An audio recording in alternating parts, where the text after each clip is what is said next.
So, previously on Omega Core, our mighty adventuring crew finished off their resynchronization process and arrived at the Omega Nexus, a tiny pocket dimension outside of time.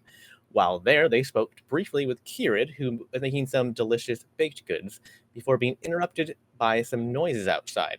They went outside to deal with the ruckus and easily dispatched some centipedes and began working their way through the manticores and a chimera that appeared through a portal.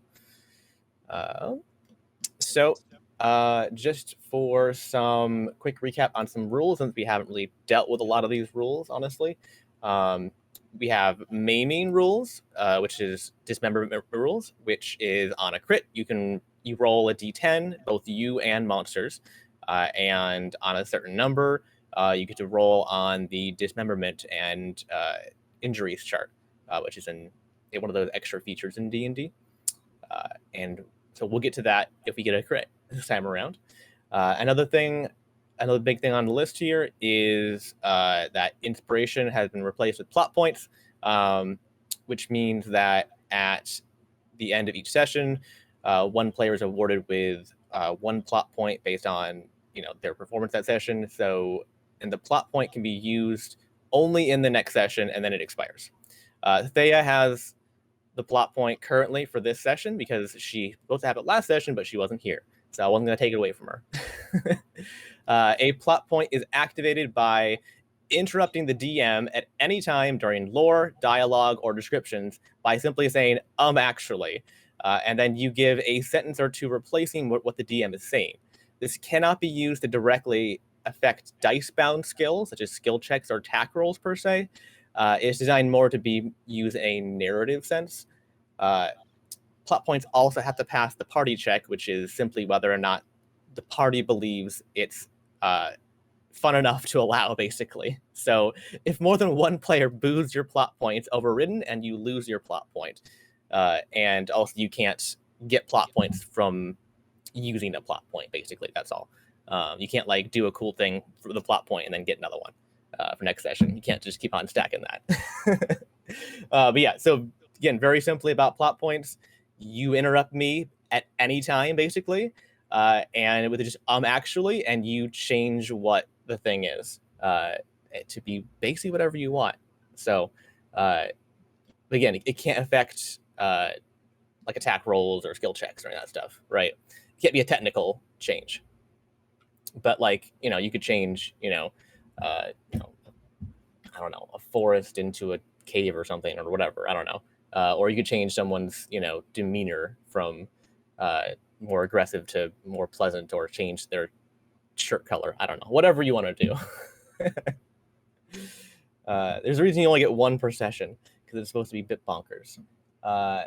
And then the other one that we're going to get into probably at this session, hopefully, is salvaging rules. So I want to turn your attention to the essence collections portion of that specifically, which is basically at the end of combat, you have you assign one person to do a survival check on dead creatures, and then you can get monster essence based on your roll, basically. And the essence type is dependent on the creature type. So a lot of these are monstrosities or beasts. So you would get a monstrosity or a beast essence, and then the essence is used to craft the primal armor and weapons. That's the big crafting portion of the game eventually. So, any questions about literally all of that nonsense? No, we good? Okay. All right. So, hold on before I get going here. My where atmosphere? Let me go to my where this is ambient. Who's the glowing dude in armor? The glowing dude in armor? Oh, that's probably Aldrich. Really? Yeah. Or is it the Front and spiritual center. weapon? No, it's not the spiritual weapon. Wait, where? For front and center, where you just were, when you zoomed in, it's front and center. It's just a dude in gold armor. Yeah, it's Aldrich. Really? He's a golden dragonborn, so yeah. Yeah, no big deal. Yeah, it just also, it just also looks like he's glowing. Yeah. Not sure why that is. Let me see. Does he have a light on him? I don't know. Oh. No. I think there's just like a light source next to him or something that's causing this. I'm not sure. Light. None. Table torch. Table torch.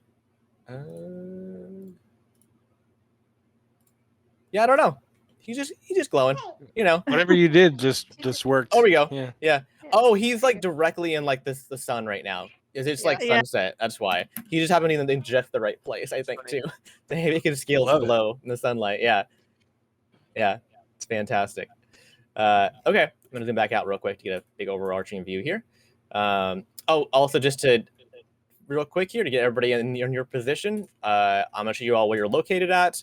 I'm sure that Pop isn't watching, neither is Thea probably, but Nomad and Ianthe are both over by the bagel shop. Ianthe is inside the bagel shop with Nomad right outside. And we have Bart hiding skillfully, tactfully, of course, behind a wall back here as well. And then over in the fray of things here, we have at the very bottom, we have Audric and Diego at the bottom with Cassie and her Raven up flying in the air. And we have a manticore that is currently bound with holy chains on the bottom here by Audric. And we have another manticore who got very, very hurt recently by a bunch of you and is going up into the air as far as possible, basically. After basically Diego got him with a chain, and then he managed to wrangle Diego off of him, and he barely managed to not die mid-flight. And then also, Ianthe, your spiritual weapon is out by Nomad. It's kind of just hanging out. It just helped kill the chimera with Nomad there. So that's the location of everybody, I believe. Yeah. And we also have these little pug monkey things that are kind of hopping around that are non-combatants. Not okay. I was wondering what those were. Yep. They are docile and appear to be, well, nothing's really native, it feels like, to this land, but more or less, they appear to be long living in this location. So right now, it's the chimera and the manticore? They're both manticores. The chimera is dead. Oh. Yep. Wait, so the thing that's still, sorry, hold on. What's still alive in the water? That's also a manticore. Okay, you called it a chimera. I apologize. No, it's okay. I just needed to confirm. There was a chimera that is dead now. Yes. It got shot into the water on the opposite side by Nomad. Well, that's also why I was confused, because earlier you had said it was dead, and then you had said that there was one in the water, and I was like, wait.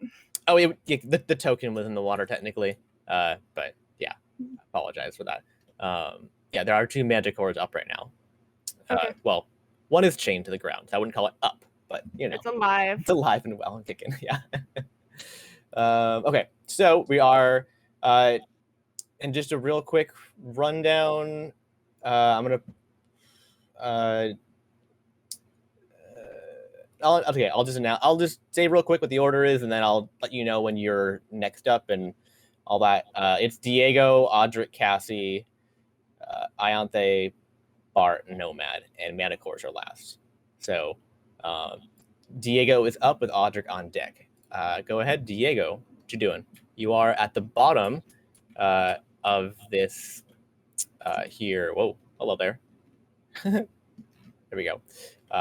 This fountain recently been dropped from the sky, and there is a manticore chained to the ground in front of you with holy light, and there is one above you that is hurt. What are you doing? How far away is the one above me? Pretty damn far. We get you a quick estimation of, it goes to about 60 feet. Okay. And where is the one in front of me? Is the one that's chained? Where's any other enemy? That's it. That's all that's left. Okay. Everybody else dead. I'm gonna let someone with some kind of bow or ranged weapon take on the one that's high up. I could chain pull to it, but that I feel is a really bad idea. Okay. So I'm going to get within 10 feet of the one that's chained to the ground. Alrighty. Get to about there. Okay, no problem. And then I'm gonna beat the hell out of it. Alrighty. Go beat the hell out of it, sir. Let's find his thing. Okay. Well, first attack was a 9. That's not going to do it, unfortunately. Your chain goes wide and it kind of wraps around the little gargoyle-looking thing on the little statue. Is he attacking the one with that's pinned to the ground? Yes. Okay, it's restrained then, so it's You he's have got advantage. advantage. Yes. Yeah. So go ahead and do another one. That's a 19. 19 is going to hit, definitely. Yeah, you get this thing right by the tail. 7 damage. What kind of damage? Bludgeoning. Bludgeoning. Hold up. I got to find my thing for who's got what resistances. 1 second. I have to grab that real quick. Are you just having everyone use D&D Beyond still for like all that? Yeah, I mean, I'm not looking, honestly. I don't have the tabs, so you have to just call out your rolls. But yeah. No, that's fine. Where it is. Manticore. It was bludgeoning. Okay. It was 9 bludgeoning, you said, correct? 7. 7 bludgeoning damage. Okay. I'll be right back. I'm gonna go grab some real dice. Okay. Awesome. Go for it. Yeah, for sure. Feel free. And then I just rolled a 20 for my second hit. Hold on. Apologize. You gonna wait a crit 20? No. 14 plus 6. Okay, dirty 20. All right. Dirty 20. Got me excited there for a minute. Dirty 20. I'm definitely gonna hit. Go ahead and roll your damage there. 5 more damage. Now with advantage, correct?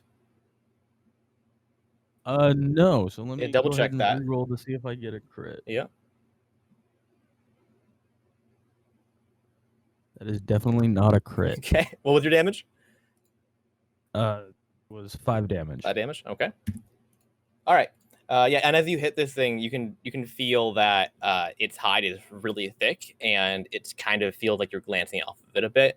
It's not doing the damage you wish it would do, unfortunately. I'm then going to use Fury of Blows and hit it 2 more times. Okay. When in doubt, just keep hitting it. I like it. Does a 14 hit? Let me double check. Yes, just barely. Okay, well, I still have advantage on that, and I re-rolled anyway, and I got a 25. Oh my gosh. Yep. 19. Yep. So close to that crit. So close to that crit. Yep, you hit it. And you wrap your chain gauntlets around but your chain fist around this thing, and the demon dogs like bite into this thing pretty heftily. What's your damage? So my damage for that one was 5. Okay. And then I rolled another dirty 20. Okay. And have added 4 more damage. 4 more damage. Alrighty. And you're wailing on this bad boy. And it's writhing on the ground trying to get out of these kind of holy light bound chains here, and as it's trying to like get up, you're kind of just knocking it back down, basically. Kind of gets up and you just boom, boom, boom, and it's getting real mad at you. It's because it's trying to get out, and you're just getting hit right in the face over and over again in the end there. And now I'm done. Alrighty. Sounds good. All right, Audric up, Cassie on deck. Audric gonna get dice. I don't know if he's back yet. Here. Oh, cool. Okay, so.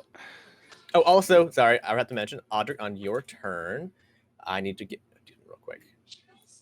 Give it this. Okay. Yep, just throw a die in there. Get rid of you. Okay, so that's where's north? North is that way. So that's oh, that's convenient. All right. Because of gravity, your spears actually were kind of partially in the roof, and they just fell off right now. I wanted to see what direction they would fall. They actually fell the helpful direction. Nope, that is the roof tile. There we go. So they actually fell this direction, which is the most useful direction they could have fallen in. Nope, stop grabbing the roof tile. There we go. And they both fell to the ground. So they have landed here, and not have not impaled anyone. Luckily, Right. Well, yeah, that is convenient. I think I'm gonna just use my longsword. I don't think I'm paying attention. okay. Yeah, it is. It down. is behind you. That's fair. Yeah, I'm gonna use my longsword and just try to attack. I'm just gonna try to finish off this one that I have pinned. Yeah. Sure thing. The one that Diego and I are just kind of Just wailing on at it. Yeah. All right, they move you in melee range here. Bloop. Unless you have a longer reach, So right? 6 plus 7, so it's 13. 13. You have advantage.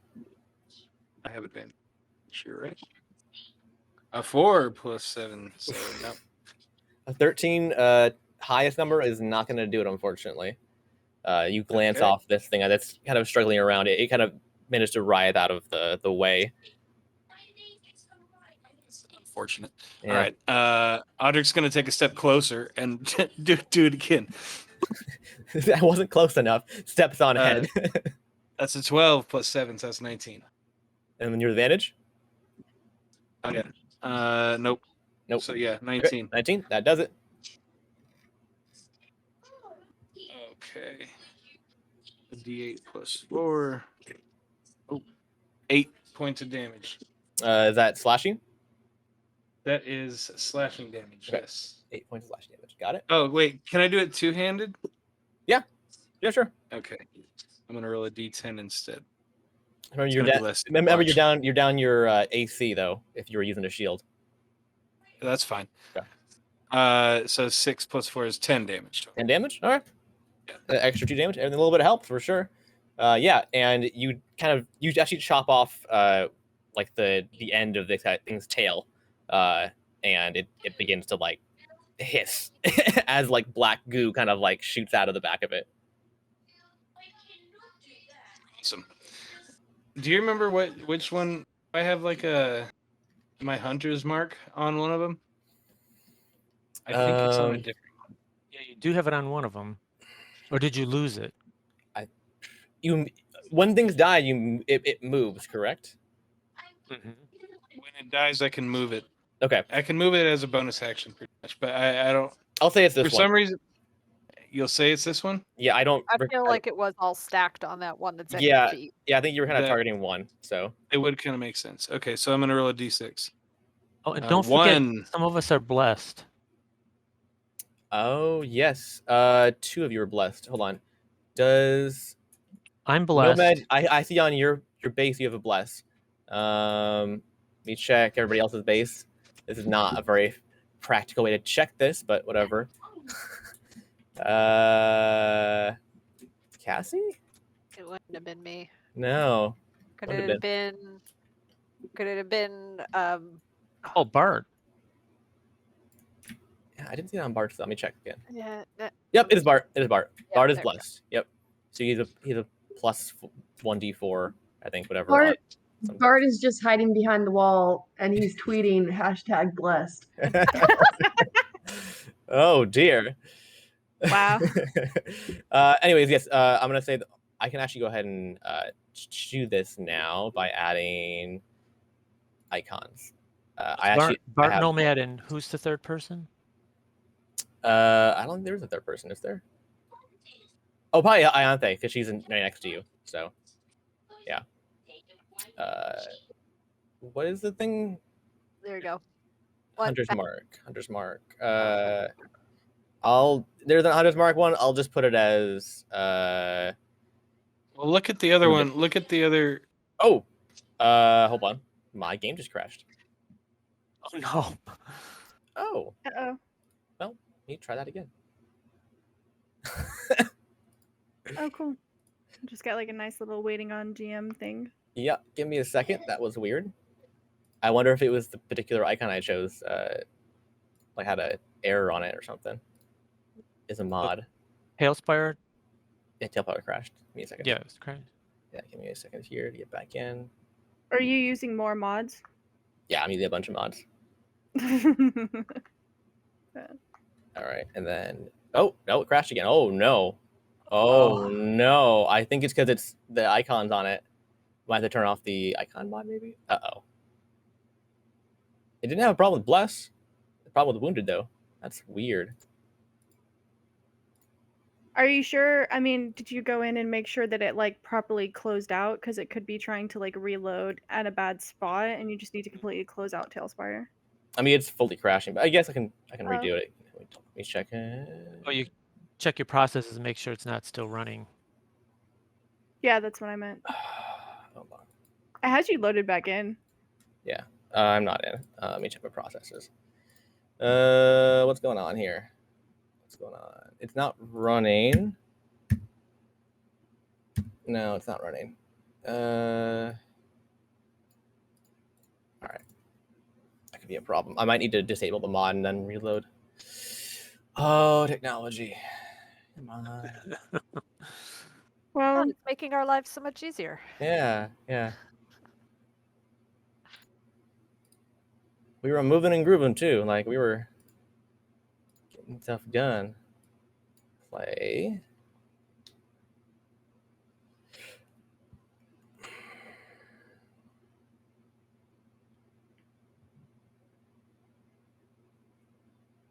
Nope, crashes again. All right, hang on. I'm gonna disable the icons plugin. Okay, let me try it this way, and I'll just make a written note about who has what condition. well, I mean, were you checking the bases of the icons? I mean, Yeah, the it's not. screens? Yeah, I mean, I'm supposed to, but it's not great. Yeah, I think it's better off I just write it down anyways. All right, hopefully it please work. Otherwise, I don't know what I'm going to do about this. Mm-hmm. Okay, hold on. Load minis. Hang on. Please work, please work, please work, please work, please work.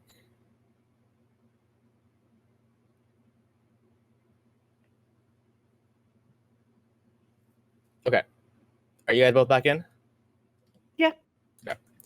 Mine's fine. I'm gonna go ahead and go into my notes, and I'm gonna go down the list of Diego, Ayante, Nomad, Audrey, Cassie, Bart, and then I'm gonna do Manticore A, Manticore B. So Nomad has Bless, Bart has Bless, Ayante has Bless, and Manticore Green, which is B. You just applied Hunter's Mark, as well as what's the chain thing called, Logan? Chains of the Deity. Chains of the Deity. That is so funny when you were saying that. I have that one prepared just randomly. Because it's also a cleric thing. Yeah, there's a little bit of crossover between the spells, the cleric and the paladin, actually, which is kind of funny. Yeah, and I saw some. Yeah, it's such a cool spell. I love it. Yeah.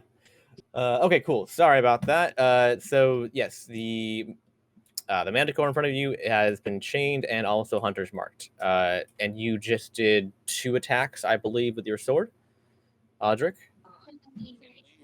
One hit, one missed. Yep. Anything else? No, I think do you that is all. do you get the extra damage from Hunter's mark? I did. I rolled a 1. 1 extra damage. Okay. Yep. 1 second. Tabs. 1. Okay. Alrighty. Yeah. Very good. And we are on to Cassie with Ayante on deck. Cassie, what you doing? You are way up. Yeah. So currently, all I'm seeing though is You haven't put the stream Yeah. back up. Oh, I'm did not it seeing die? Balefire. Oh, it died. I apologize. I didn't realize it killed the stream. Yeah. There we go. There we go. Okay. All right. Make sure The other manticore is. 'Cause I way up here. I'm sorry, Trevor. Take away the 1 damage because I remember what happened. There, What happened? concentration spells. Oh, you lost concentration?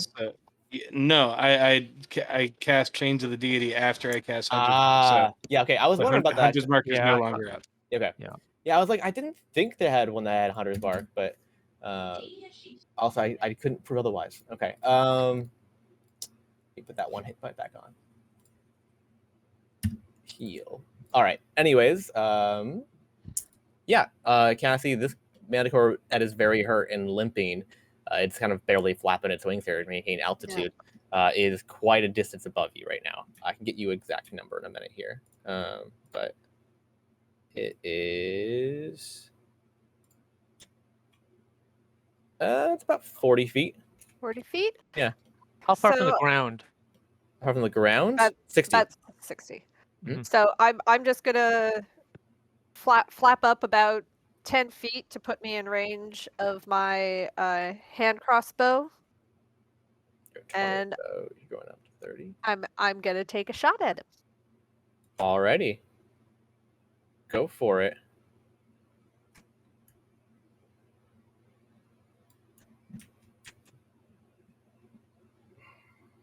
19 to hit.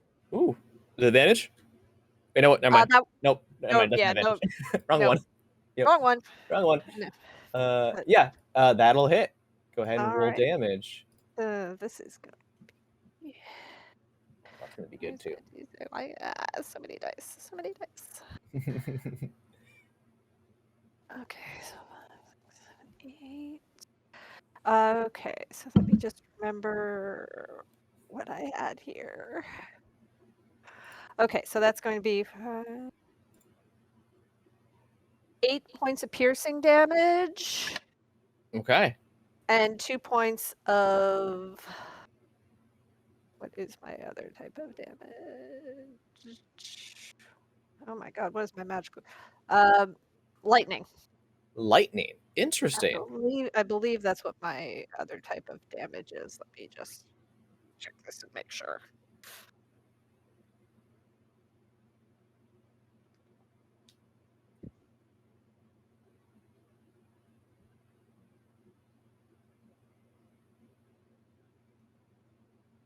Lightning damage. Lightning. Okay. Yep. Okay. Alrighty. That is. It's super effective. No, for real though. And oh dear. Okay. I'm gonna need Cassie and Audric and Diego to all give me a dex save real quick.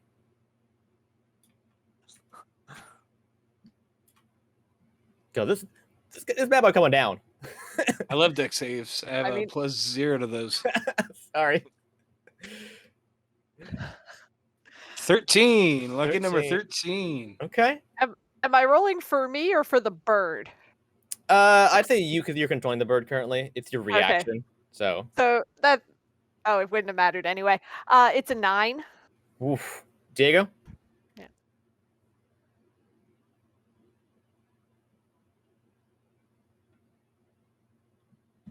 Diego. It's help if I unmute myself. Yeah, Ah. it's the same. It's a 9. The 9. Okay.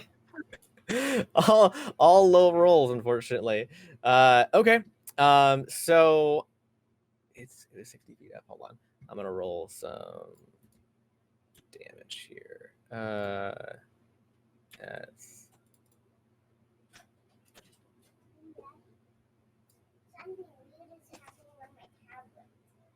hold on. Bring it here.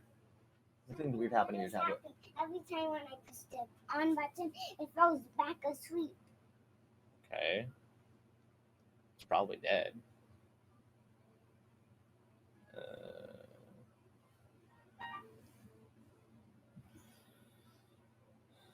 I was holding it for a long time, but it was not working.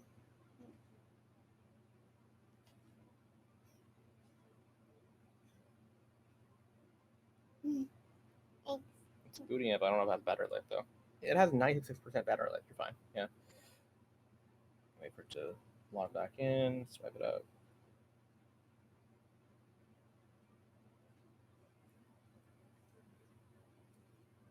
There you go. All right, close the door behind you. Okay, it's not too bad. So all three of you actually are going to take just 4 points of bludgeoning damage from this thing. Because Cassie, you aim and fire this thing with your little lightning arrow from your crossbow, and it goes through both of its wings, and then it goes up higher and higher and comes back down and hits it right in the head on its way back down. So it already was falling from when you hit it between the wings, and then it gets hit right in the head on the downfall of the arrow, and this thing just plummets to the ground and just real quick just smashes. I just kind of yell down at the other two. Look, at least it's dead. All right. Yeah, I'm gonna go ahead and mark this thing as dead. Where is that? There it is. Creature. Okay. Alrighty. And that thing has fallen. Anything else on your turn? I only went up about 10 feet. How much? You are. I'm gonna land at You're that gonna point. If I have enough movement, I should have another 50 feet. Yeah, you got plenty of speed, honestly, to land. Okay, Yeah, so I'm gonna land down there with Aldrich and the others, just so in case they need more backup for that last one there. You landing in melee range of the fallen manticore or out of melee range? I'd like to be kind of behind Aldrich there, so I'm not getting in anybody's way.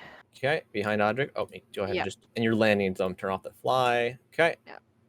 Oh no, just rotate. There we go. And then just have Raven's gonna stay giant for the moment. Just hanging out over here. Also down within range, but doesn't have to be on the ground. Okay. Yeah, perfect. Okay. You guys already started to tag team this guy.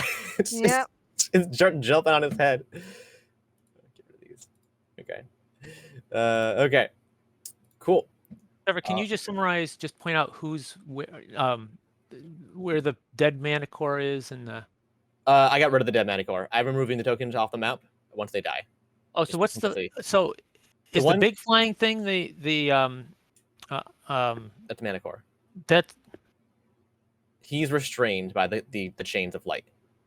The thing on the ground, but the thing in the air, that's the raven or the. Oh yeah, that's the raven. Cassie's. The bat is a raven. Yes, I don't have a raven. Yeah. Yes. Okay, I forgot. She cast. She made it large. I said, why is it so huge? Yep. Right? Yeah. Okay. Yep. For once a day thing. Yep. I was. All right.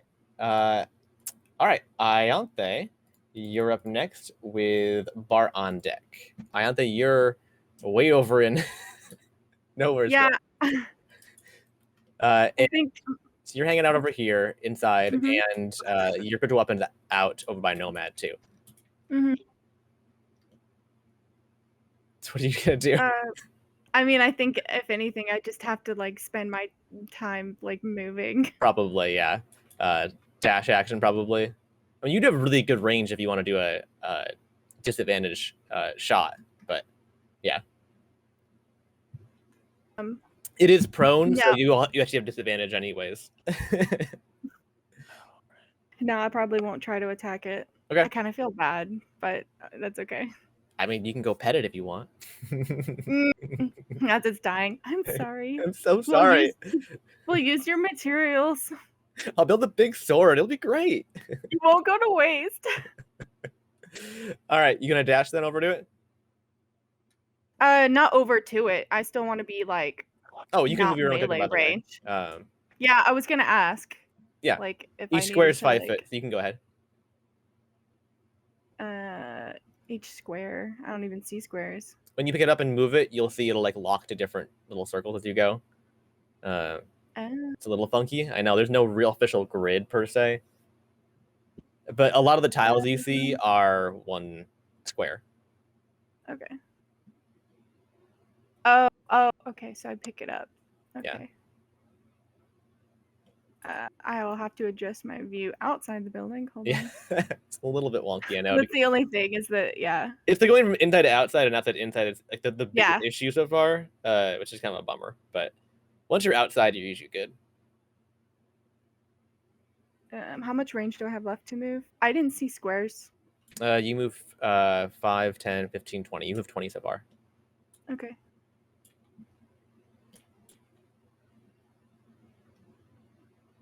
Well, okay, 15. If you go there faster. You move 15.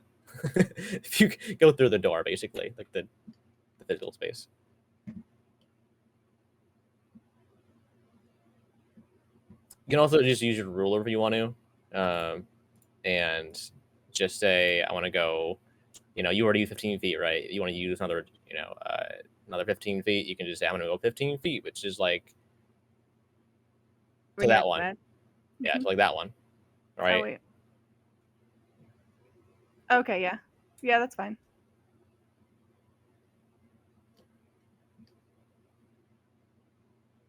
Also, if you hold shift, you can use the A, C, W keys to move one square at a time. It'll just hop you around. You click on your token once and then hold shift and use your movement keys. A, C, W. It'll actually move you around. It'll hop you around. That's not what happened when I hold shift. I think I had to do control. Hold on, is it not? What was it? Let me check.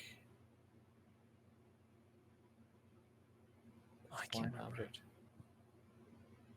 I mean, when I hold shift, it just gives me the outline of my character probably to move, but it's not like one square at a time. It's just moving it in one go instead of. So you hold shift and press D. Do you not move like down? Oh. Yeah. You hold shift while you do the ACW keys. That's what I mean. Oh, okay. Sorry. Yeah. That's weird. Okay. Yeah. That's interesting. That's interesting. You can also just drag it. Up to you. Anyway, no, that's totally fine. That's your standard movement. You can dash or you can try and do something else.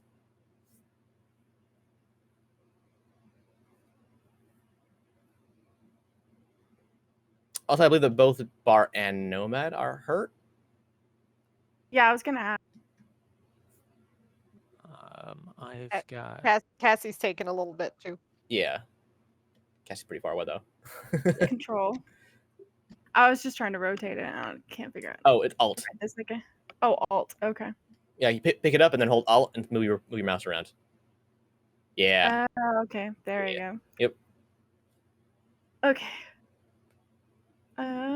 Yes, I did not know what the status of people's health was. Well, she wasn't even here, so yeah.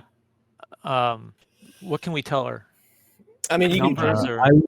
Diego was dropped from the sky, but had feather fall, so didn't take nearly as much damage as he probably should have. But I'm down about 15 points. Nomad's only down 4 points. Oh, wow. Bart?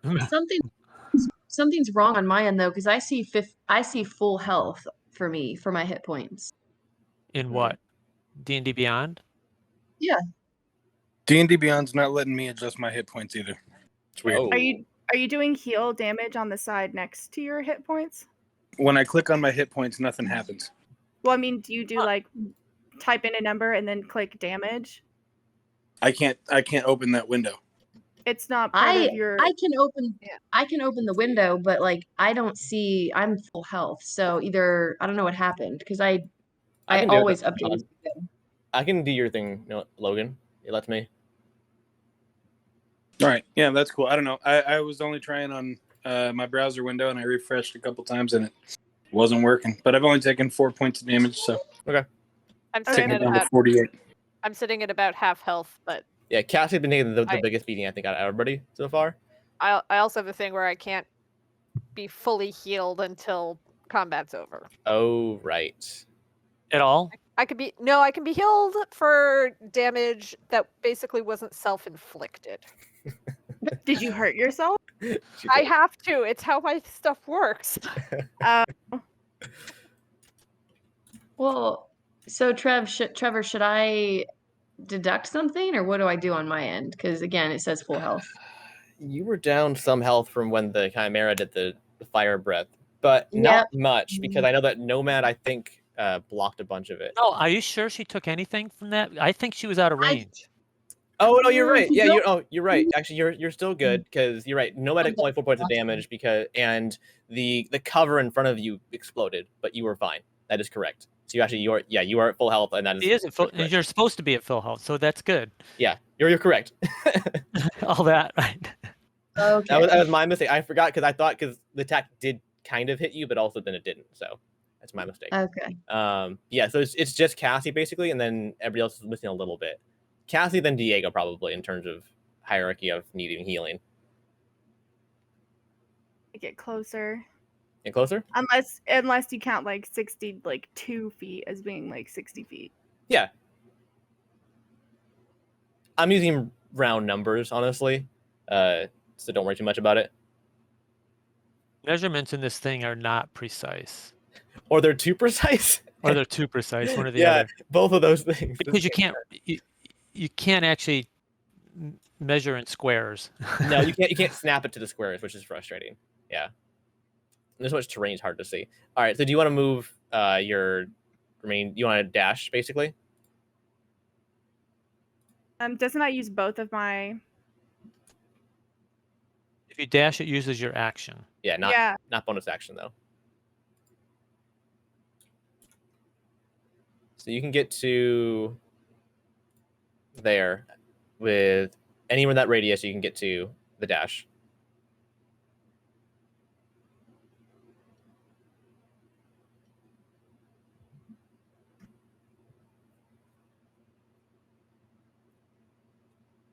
Okay, sorry.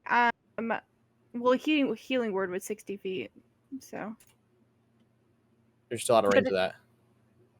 60 feet. Aren't you? I just measured it. Oh, are you? Oh, my mistake. Never mind. Oh, sorry. No, well, I wasn't exact, so I don't know. But it's a bonus action, so I could move closer. Yeah. Okay. No. Yeah. All right. Yeah, I'll allow it. 62. That's fine. Yeah. That's fine. Yeah, you can do it on Cassie. That's on Cassie, right? Okay. Yeah. Yeah, you can't hit Diego, but you can hit Cassie. Well, yeah. Or you could. Then I could. Yeah. Go ahead. You could dash. Yeah, you can dash, action dash, then bonus action healing word.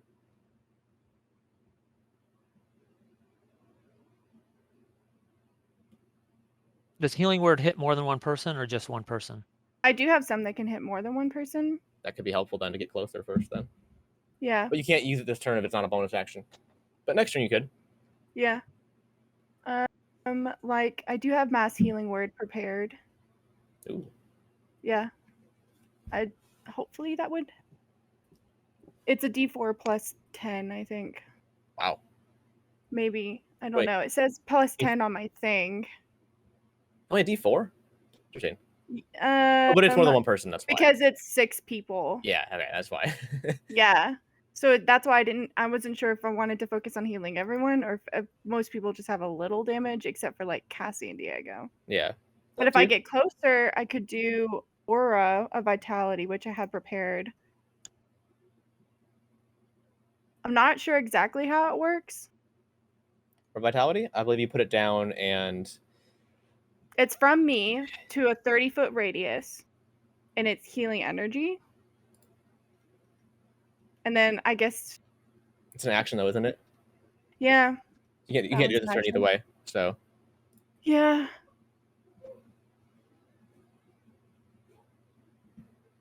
Well, I mean, is it 30 radius to... Or you can put it somewhere? It's still just... no, it's from me. From you, and it wouldn't Yeah, work because then, it's an aura. Yeah, it wouldn't work then, yeah. It's still just one person, so... Yeah, I mean, I would say you can go ahead and action dash and then bonus action healing word, and then next turn do some more or something. Yeah. Unless okay, that's fine. Unless the creature's sorry. dead. Yeah. Yeah, there's that too. Yeah. Okay. So go ahead and move your extra 30 for your dash.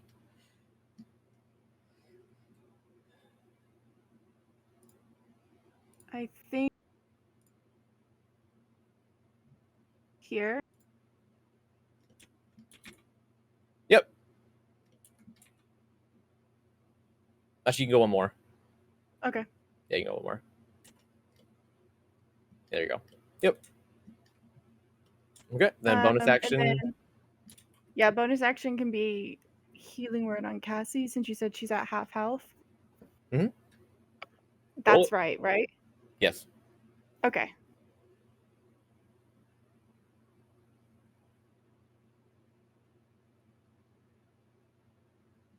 13. 13 points of healing. Wow. Damn. Right, it's a plus Oh, 10. I forgot about that. I was feeling disappointed by that. I Oh, was that's like, good. dang. For a healing word, yeah, that's For a healing word? for a bonus action heal. That's Wow. great. Yeah, what level did you cast that at? That's crazy. I don't know. Hold on, let me see. 2nd level. Okay. I mean, she's a Oh. cleric. Yeah. Yeah, that's She's a life awesome. cleric too, I think. I mean, yeah, it's a life cleric, and it's Oh, do you basically do every the level. do you do the thing where you get maximum healing whenever you cast a healing spell? Is that a thing of your class? It's a thing for one Yeah. of the clerics things. Yes, sort. Well, hold on. There was. Go for it. No, see, I know one of the subclasses has that. I don't know if it's yours or not though. It's a life cleric, but I think that's when you're bringing someone up from 0. Oh. Well, yeah. There's also. I know that some of the spells. That's like their the thing is that. They can get the maximum healing. Yeah. Oh, also you have Disciple of Life, which means that whenever you use a healing spell, they gain additional HP equal to 2+ spell level. So that's why it was so high. That's why it was so high. Yeah. Dude, that's dope. Yeah. Yeah, that's what it does. Well, yeah. Yeah. Yep. I Also, tried to make sure that was on purpose. Yeah. Also, when you cast a spell of 1st level or higher that restores HP to a creature other than you, you regain HP equal to 2+ level spell. So whenever you heal, you get healed. Don't forget about that. You're not hurt right now, but just remember that because that's the blessed healer feat. Yeah. Yeah. Jeez. I'm gonna have to try and remember that. Yeah, it's really important to remember. Basically, it's 2+ spell level is what you get back. What was that? That was That's blessed healer. Blessed healer. It's under your features and traits. It's like the last one under your class ones. Is that her spiritual weapon too?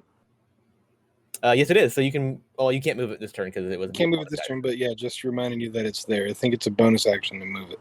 I don't know. I think so too. But I think you can only move it like 20 feet or something. So yeah, it's not very far. Probably wouldn't have helped this time. No. Yes, it's 20 feet. 20 feet bonus action. Yep. Okay. All right. That was bonus action movement. You're all out of juice, but that was a good roll and a really good turn there. All right, so we are on to Bart with Nomad on deck. Bart, you are recently recovering from almost being obliterated by a chimera, which now is gone. It went bye-bye. What you doing? Yeah, he died of fear of me. Of course. All right, how far be I from? You're very far. How far? Yeah. From the wait, is that the battle? Like from like the next enemy? How far away am I? How many feet? 95 feet. Okay, perfect. And the one that everybody's wailing on, can you point that one out to me? Yep, there's just the one on the ground right there, right in front of Audric, on the floor. That one manticore there. Oh, it's the last one up. And then that's the last enemy? Yep, that's it. Kathy just dispatched up the one in the air, so. Okay. Well, I'd like to move closer because I want to see if I can launch acid splash through my junket launcher. You want to? I'm sorry. What? Can I do that? Can I use the spell acid splash and shoot it with my I do not believe so. I believe you have a special thing for that, where you have a different spell that you apply poison to an attack roll. That is not called acid splash. Venom tipped. Yes. Yeah. Okay, that's cool. I can do that. I just load a thought I would ask. into your gun. Unfortunately. Okay. All right, that's cool. Yeah. So then I'm gonna take. Hold on. I'm just gonna take an arrow, and then I'm gonna do venom tipped, and then shoot it All right. that way. I will say that this is a gun, so probably your default should probably be some sort of bullet or musket ball or something, just for I don't know. It's up to you, honestly, what you want your default to be when you're not going to put something specific in there. Okay. But it is a giant gun, basically. I mean, it's a weird looking gun for sure. But yeah. So I mean, do you want like big chunky arrows or something, or like what does the thing look like? Well, I mean, if I'm going to think of like a go-to, what I'm going to load it with, I'd have to think about that. Because I could shoot like blasting powder. I could use this as like a cannon, I guess. But Big old cannonball. yeah. Crap. Let me think. Hold on. I mean, probably not a cannonball. I don't think it's big enough to that. Yeah. All right. I'm going to Counterfeit hold coins. on. Yeah. Because it's essentially a shotgun, for all intents and purposes, right? Oh, well, then I'll shoot some ball bearings. Okay. I have ball bearings. Yeah, you don't need to like remove those from your inventory. We'll just add like your default. All right. Kind of just thing. Okay, so you want to get closer than fire? What's your range though? Isn't your range pretty limited? It's like 90 feet, so it's. Oh, really? That your standard range or your disadvantage range? That's advantage, I think. Oh, it's 30/90. Does that mean That's I'm disadvantage, right? advantage? No, the first number is standard. The second number is disadvantage. Okay. Granted, So, it is on the ground, so range attacks have disadvantage anyway, so you might as well. Okay, go ahead. Yeah, that's cool. So just get me close enough, and then Okay. But she. You want to move full? You want to move as close as possible so you can get closer each time. Yeah, that's fine. So Yeah, 5, I don't care. Yeah. 10, 15, 20, 25, 30, and I put you on top of this post here. That's all I could ask for. There you go. You have a clean shot too from over here. So go ahead and roll with, well, it's restrained, so it cancels out, I think. Well, let me double check that. Restrained.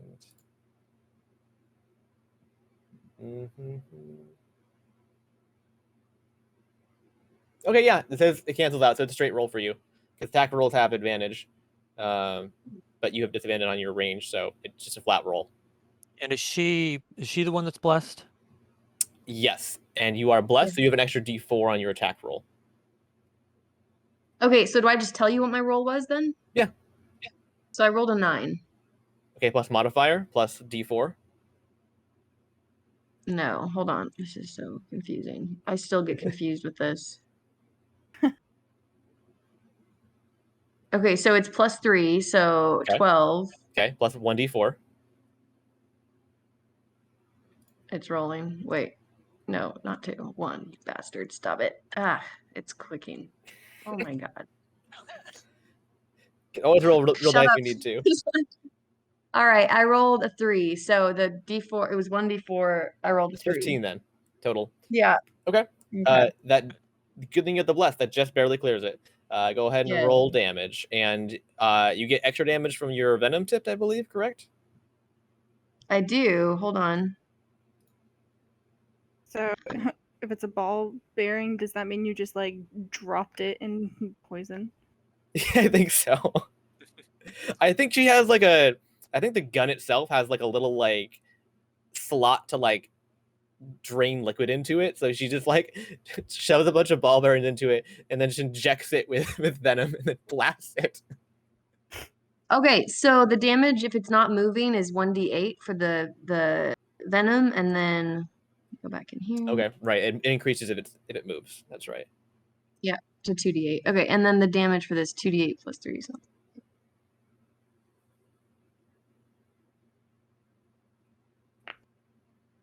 One d8.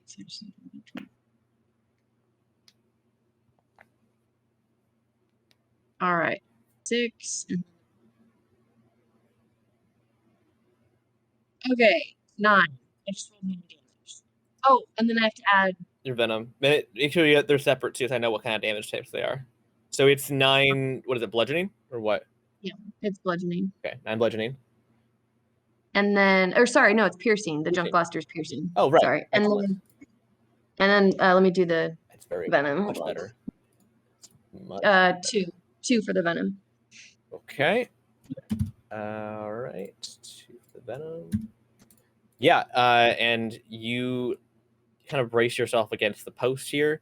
Your gun, you lace your ball bearings with some venom, and you blast the thing across the fountain here with a very clean, very effective hit, and it gets it right in like the stomach.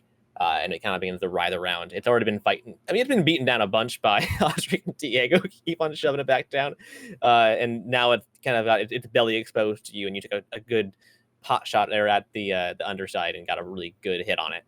And it's screaming there. Do you think maybe we could kill it just a little bit faster, guys? it's torturing it at this point. Like, I feel like this borders animal abuse. Anything else, Bart? That was your movement and your action. Wait a minute. You're talking about animal abuse from a demon from hell. He tried to eat me. It's a manticore. It's from hell. Which tried to eat me. Yeah, hell is just one plane of existence among the many that we already exist in, so that doesn't really say much. Oh my god. No. It's not animal abuse. It's torment. We're just giving it back some. Okay, yeah, I just want to do a bonus action, Trevor, steady aim for my next turn. Sounds good. All right. Alrighty. We're on to Nomad Glam with Diego. Oh, wait, Manticore on deck. What's up, Logan? I want to ask, with steady aim, can't you do steady aim? I played a rogue in a one-shot the other day, and can't you do steady aim on this turn? Isn't it supposed to be done on this turn, and then you get advantage on this shot? Yeah, I could have, but only if I hadn't moved. Oh, actually, it actually does say on the current turn. She said only if she doesn't No, move. it says next attack roll. Oh, on the current turn. Wait, as a bonus action, you give yourself advantage on your next attack roll on the current turn. You're supposed to do it first. So I have to do it on this turn for the next turn. No. You can use this bonus action only if you haven't moved this turn, and after you use the bonus action, speed is 0. Okay, so you can't. You already moved, so you can't use it. But yeah, you're supposed to use steady aim first before you fire. And then I could have used it on this turn. You couldn't because you weren't within range. You moved. You moved. Could I have used it, then moved, then used it? I mean, could I have? No. Oh, I have to already be in place. It says your speed is 0 after you used it, the bonus action. Basically, the idea of it is you're sacrificing your movement to give yourself better aim. Yeah. So I can do it on my next turn since I'm in place. Yes. If he's still running. Yes. Which he better not be because there's. Okay. Sounds like he's writhing. He's not having a good day. All right. Okay. So then it's that's fine. Never mind. We're good. Yeah, you don't need to hide or anything. He doesn't even care about you at the moment. Okay. It's Nomad up with the Manticore on deck. So I'm gonna shout over to Audric. Audric, do you need help? No, I think we've got it. I mean, you are Black Nomad. Yeah. So Nomad's saying, yeah, I know Audric. He's too proud to admit it. So I'm gonna try to move over. I'm gonna see if I can figure out how to use this thing. So Trevor, when I move, I'm trying to use the shift and then ASW. Oh, I forgot the shift. Hold shift and then do it. Yeah. Control works too. Does it? Interesting. That's what I did. Huh. It's not working for me. Oh, do I keep holding down the mouse? No. Oh, that was my problem. Okay. You mouse it all. You click on it once running out to of select fingers. it. Yeah, you click on it once to select it, and then you hold on shift and move it around. Okay. Oh, there we go. Yep. My whole scene. Okay. So the question is that when I move, I can't move diagonally. Yeah, you so can. How? You got to use your mouse for that, basically. Okay, but I mean, I could just. But is it considered one square or 2 squares? That's what I need to know. How do I move? Or do I just measure ahead of time and say I want to go there and then just move them over? Yeah, to do that. Okay. Yeah. I guess. Yeah. So this is the problem with the measurement in this, because it's realistic measurement, even though diagonal doesn't work that way. How do I move? I'm counting diagonal space for movement as one space, but not for attacks, which I know is counterintuitive. But well, that means that I shouldn't just do the measurement. Then I should actually move. and Or then just use the measurement. Just use a measurement for everything. Okay, so I think I moved 5 feet already, and it's not letting me go back. You can move more than 5 feet. I know, but it's not letting me move. Okay, so maybe I got to click on it again. Where you want to go? You were up here, right? Yeah. Okay. All right. So I'm gonna measure first. So I just gonna go. I want to move as close as I can to the guy. So let's see. So measure.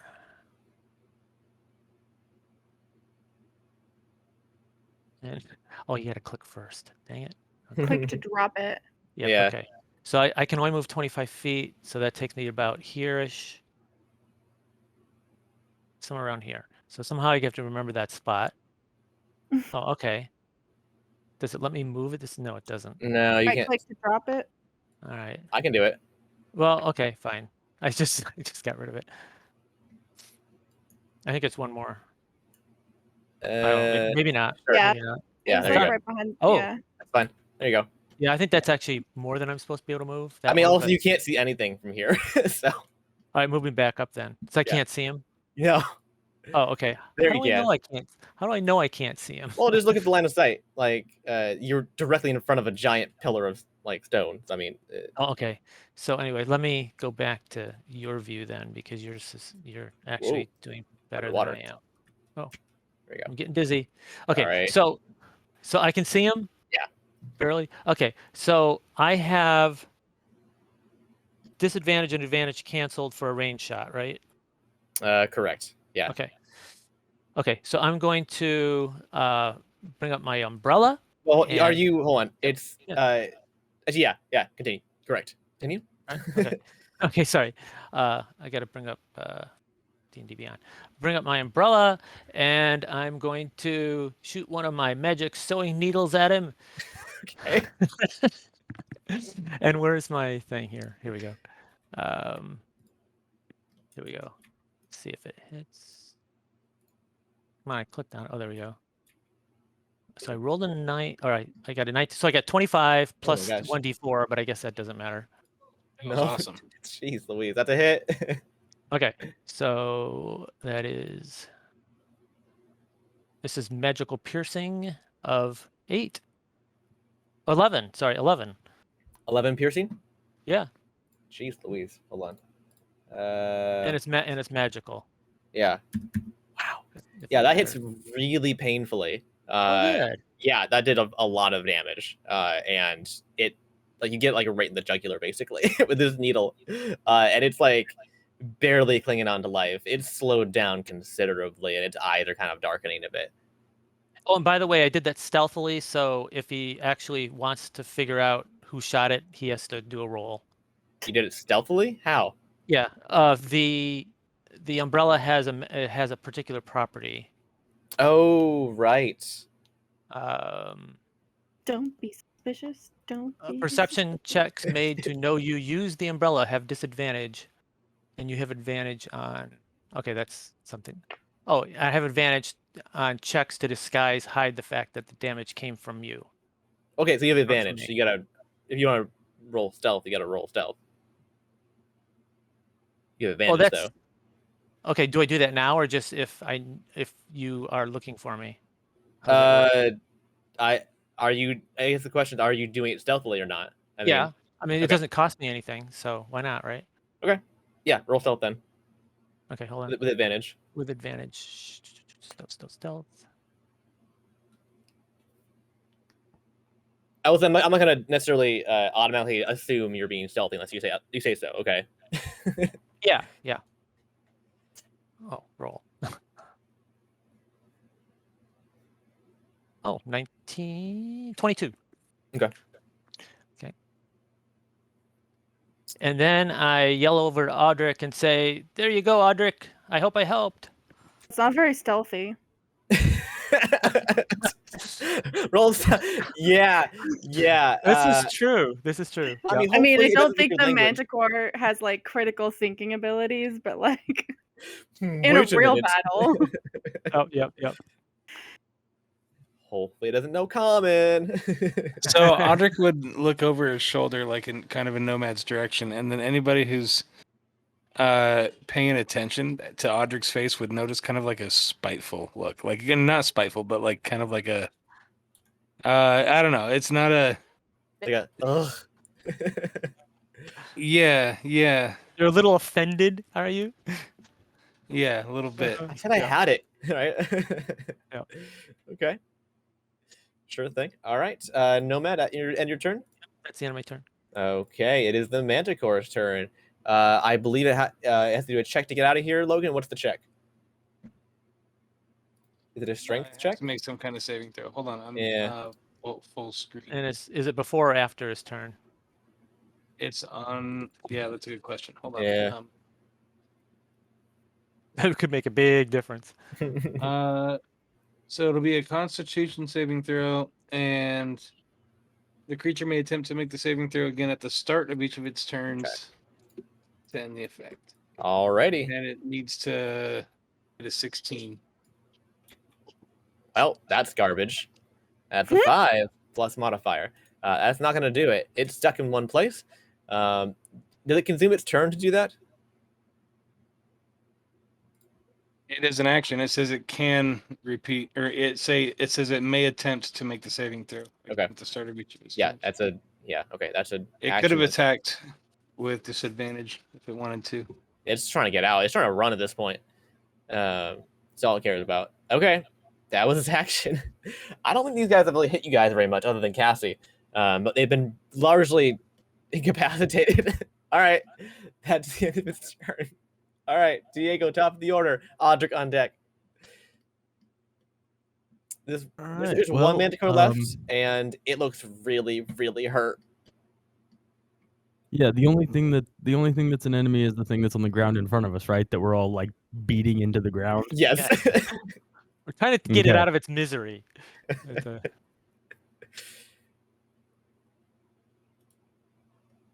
Let me see. We can.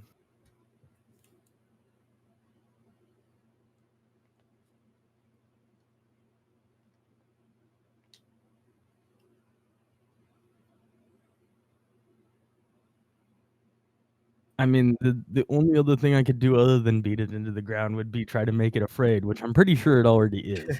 So I'm going to, I'm gonna wail on it. Okay. Sounds good. It's an 18. That's a hit.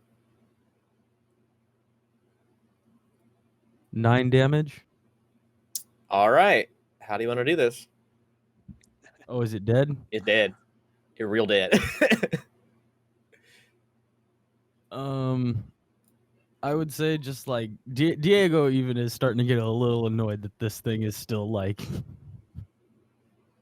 kicking. So he just throws one of his chains out, and the dog head gets it by the throat and just rips it out.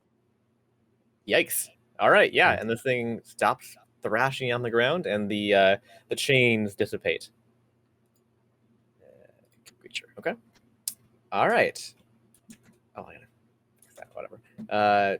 Very good, everybody. You've successfully killed the creatures that have been pouring out of that lovely flame portal up in the sky. How you all feeling? He just points over at the one that she took down. Dibs.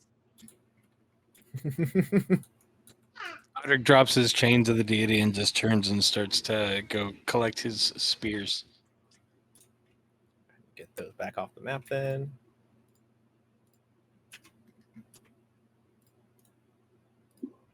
Belches like a man. Bart belches like a man.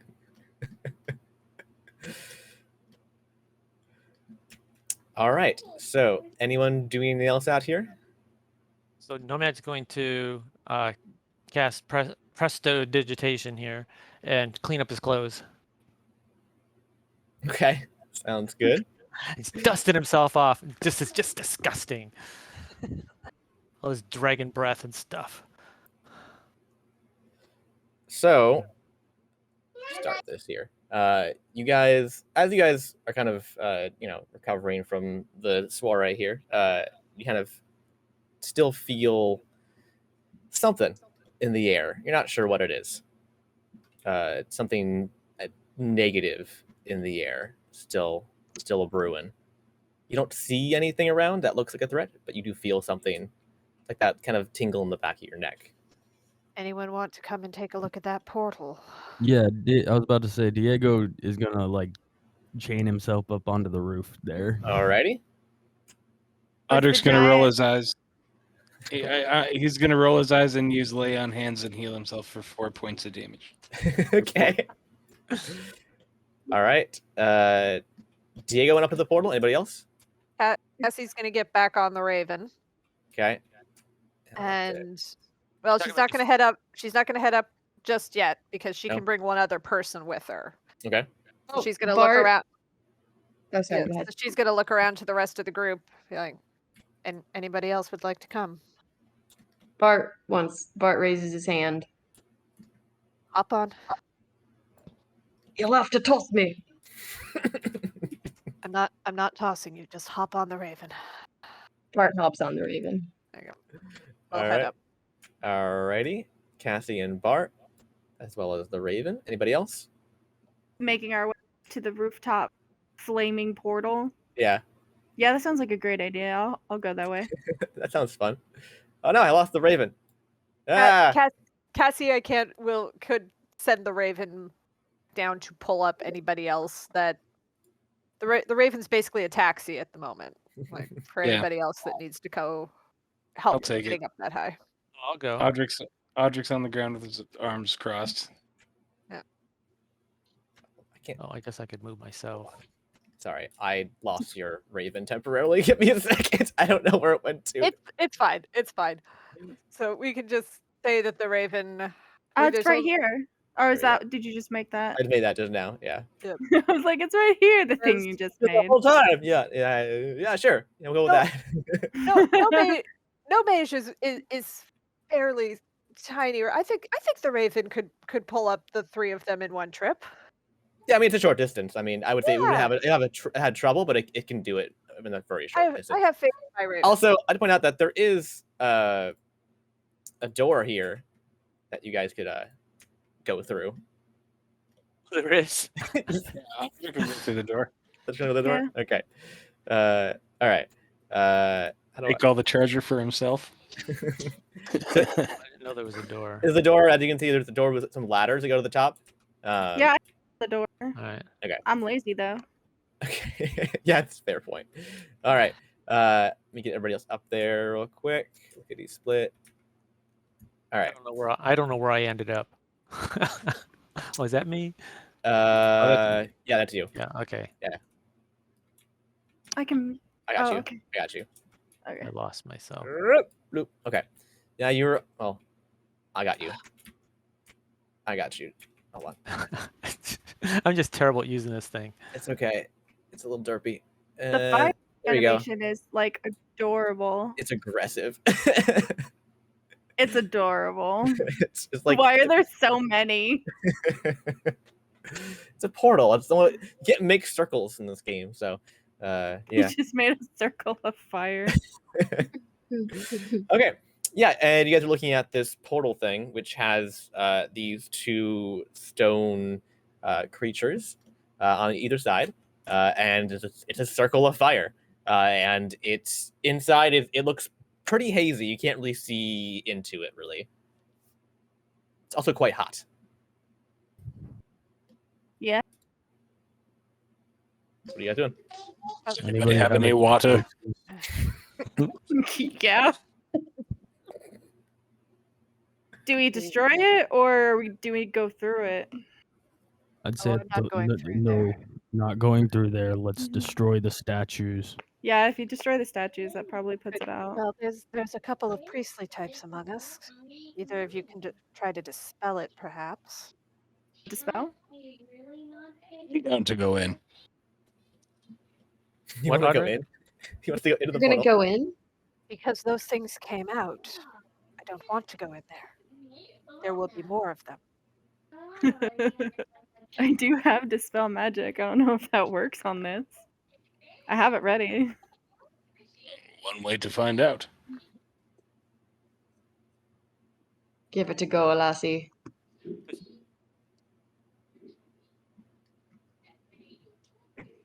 Everybody doing something? I thought we were dispelling it. I haven't heard the word yet. I have to Third spell it. level dispel.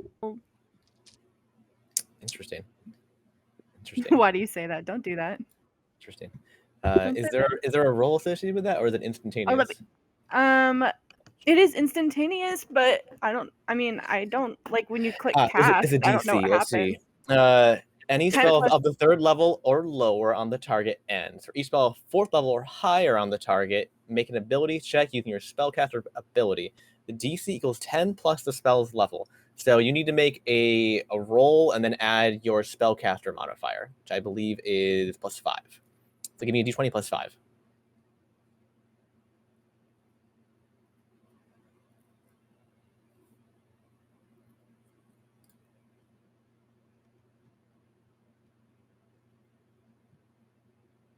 It doesn't have me roll anything. Use the dice Just thing do on the it. side. Yeah, just use a d20 die and then do it manually. Okay. So you said a D20? +5.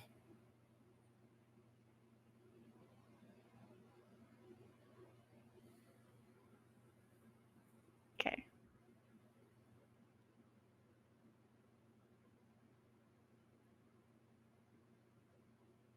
I was trying to figure out how to do it in the game. Yeah, if you want to do it in the game, you got to click on the d20 thing. That puts it in your dice pool. Then you click and drag the die out, and then throw it somewhere. It's a little funky, like most things in this.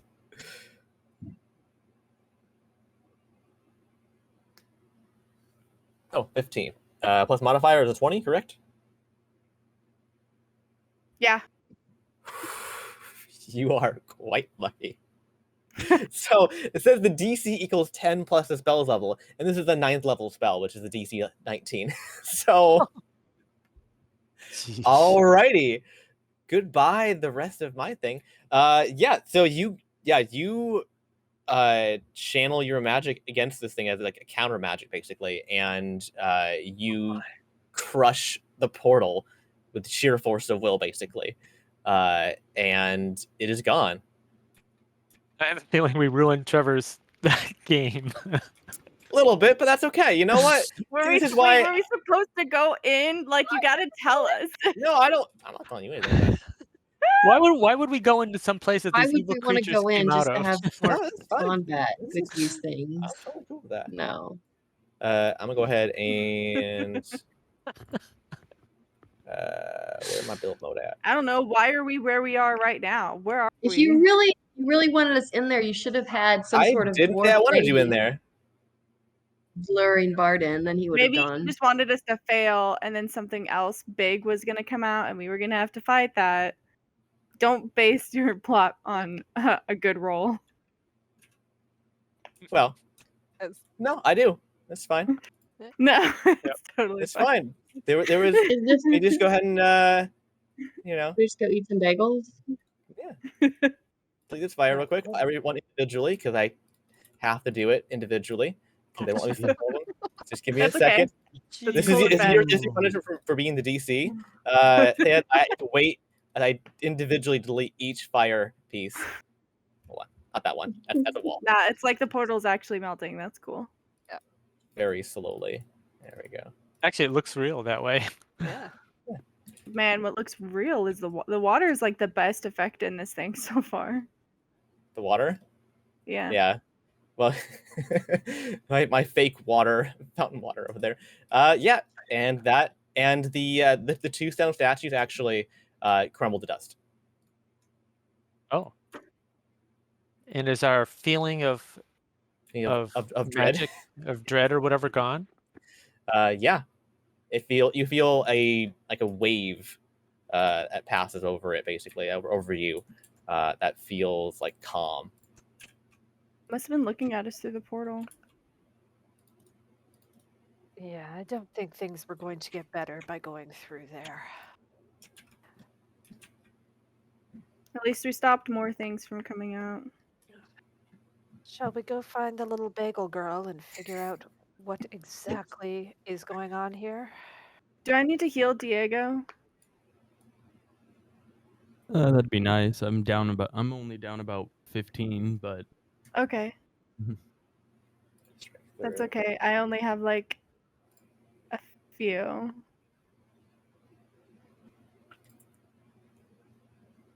Not that you're close to me. That's okay. I mean, you're side by side. But yeah, I can bring you guys back inside. I don't need to even drag you guys tokens necessarily. Because this is gonna be just narrative at this point, I think. So I'll just say that after kind of defeating your quarry here, you're gonna head back inside the bagel shop, right? Well, nope. shouldn't we do some salvaging? Oh yes, you want to do some salvaging stuff? Yeah, Yeah. is that a treasure chest? Or is that just like It's decoration, but do you want to go look into it? yeah, what's in it? Give me an investigation check. Okay, hold on. To know if I need to fill it with something or not. You're like, do I need to fill it with something? I don't know. Let's see what you roll. You roll. Oh, 24. 24? Jeez Louise. 22. 22. Okay. I will say that this chest came from the portal. And you can smell that it has like a sulfur smell about it. And it's kind of a blackened husk of a chest. And there's gold inside. And there's 200 gold pieces inside. So I don't think you can add that to your character sheet. Okay, awesome. Also, there's a pumpkin in there. There's a what? A pumpkin. A pumpkin? Yeah. Add that. And it's toasted too. The toasted pumpkin. Oh wait, can I eat it?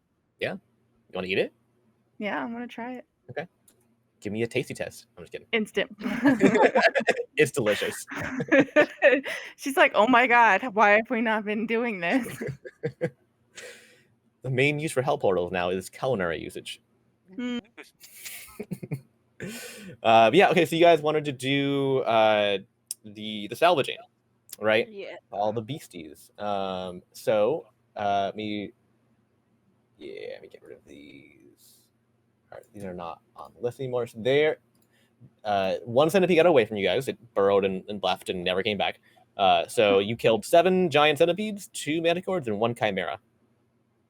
So I need an assigned individual to give me a survival check for each of those. I mean, my survival's pretty good because I have like +8. Roll with advantage on survival. Ooh.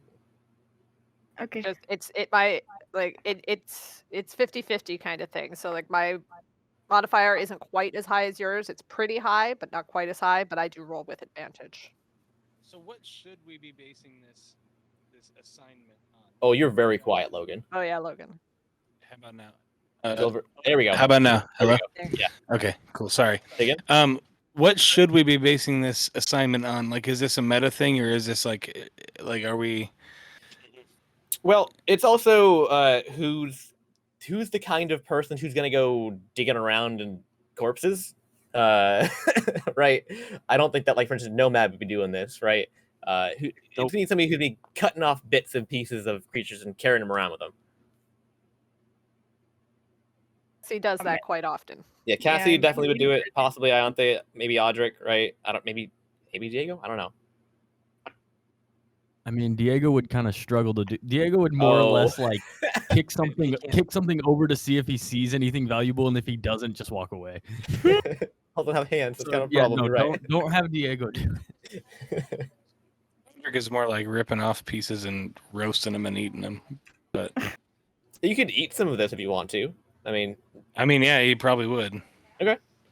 Or you could be like me and find random food in the chest and go, I wonder what this tastes like. Yeah, it's you got the pumpkin. I'll probably take know, both at the same time. The whole pumpkin. It's a big pumpkin too. So you can have some pumpkin, Diego. I think we both like food. Thank you. Okay, Audrey, do you want to eat some of the centipede or the manticore or the chimera?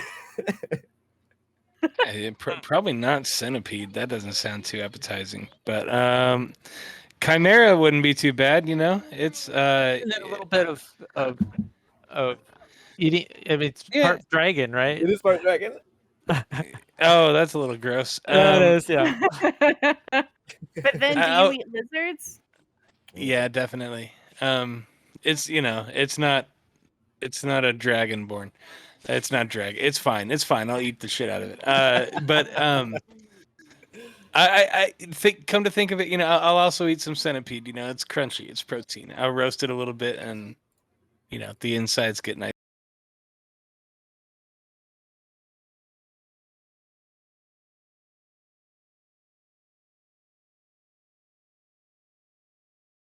And Audrey, I need to give you a con save. God damn it. Okay.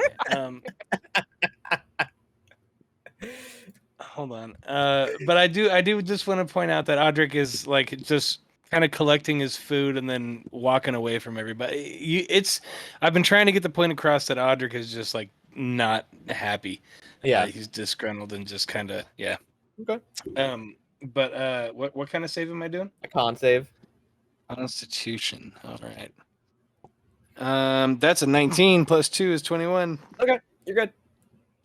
Yeah, because the you can definitely taste the centipede had some potentially unfortunate potential issues, but Some it poisons. Yeah, like your stomach kind of like, whoa, all right, we're good. A little bit of a hiccup there. You're like, whoa. I cooked it right. Yeah, you did, which is good. It's important. You ate the correct part too. You explicitly avoided the venom bits. Okay, so who's doing the survival check for all of our bits and pieces here? Right. Anyway. Not me. I'll do it.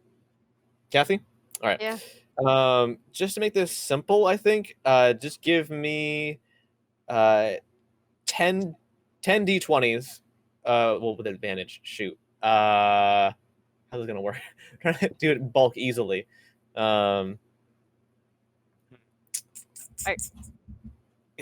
need you to roll 10 survival checks with advantage. So 20 d20s. You could just do the average +5 for advantage. Yeah. If you want to make it easier. Oh, that's true. And she could just roll them all at once. Yeah, that's fine. That's fine, right. just for simplicity's sake right now, because there's a whole bunch of them. Yeah, so just do 10 plus 5 plus your modifier.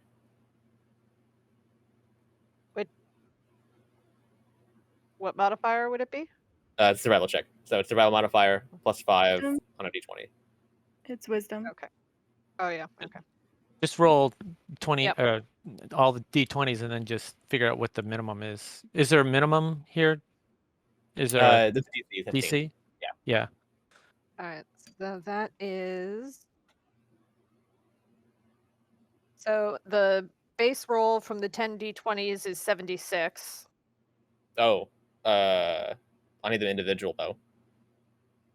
Okay, I don't know if it's going to show. Yeah, it's not going to show me all of those. It's just going to show me the total. Okay, can you just have it roll 10 survival checks for you instead? Yeah. Yeah. Can you assign advantage to that? You can right click on it in D&D Beyond and say advantage. Yeah, just do that. Yeah, We'll do it right. Just do 10 Okay. advantage survival checks. Otherwise, it's gonna get real complicated. The first one's a 7. With advantage, jeez. Yeah. Next one's a natural 20. Oh wow. Okay. Okay.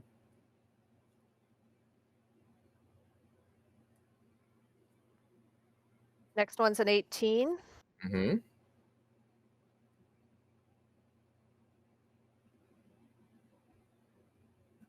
Next one's an 18. Mm-hmm.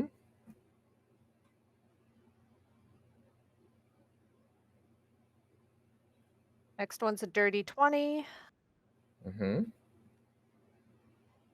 2, 3, 4, 5. It's 5. Next one's a 23. You're doing good. Yeah. Only failed one so far.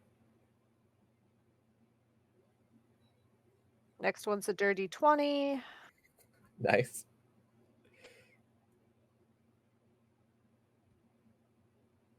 Next one's a 13. How many more? That's 1, 2, 3, 4, 5, 6, 7, 8. 2 more.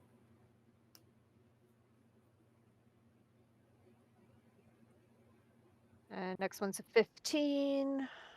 Just barely gets it. Good. Another natural 20. Okay, that's it. Nice. That's it. Yeah. All right. Next two. Okay. Alrighty. So that's 1, 2, 3, 4, 5, 6, 7. Manticore, chimera. Okay, so that's going to be get all 7 bees. Okay.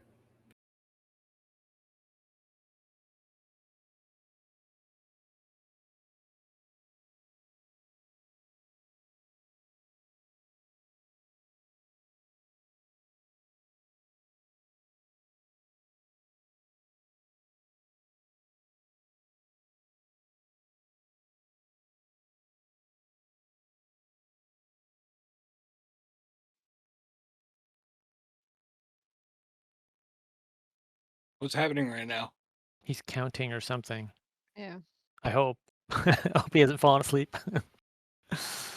Oh, Oh, yeah. I'm muted. That's weird. Okay. Yep. Oh, Sorry. That is 7 beast essence and 3 monstrosity essence.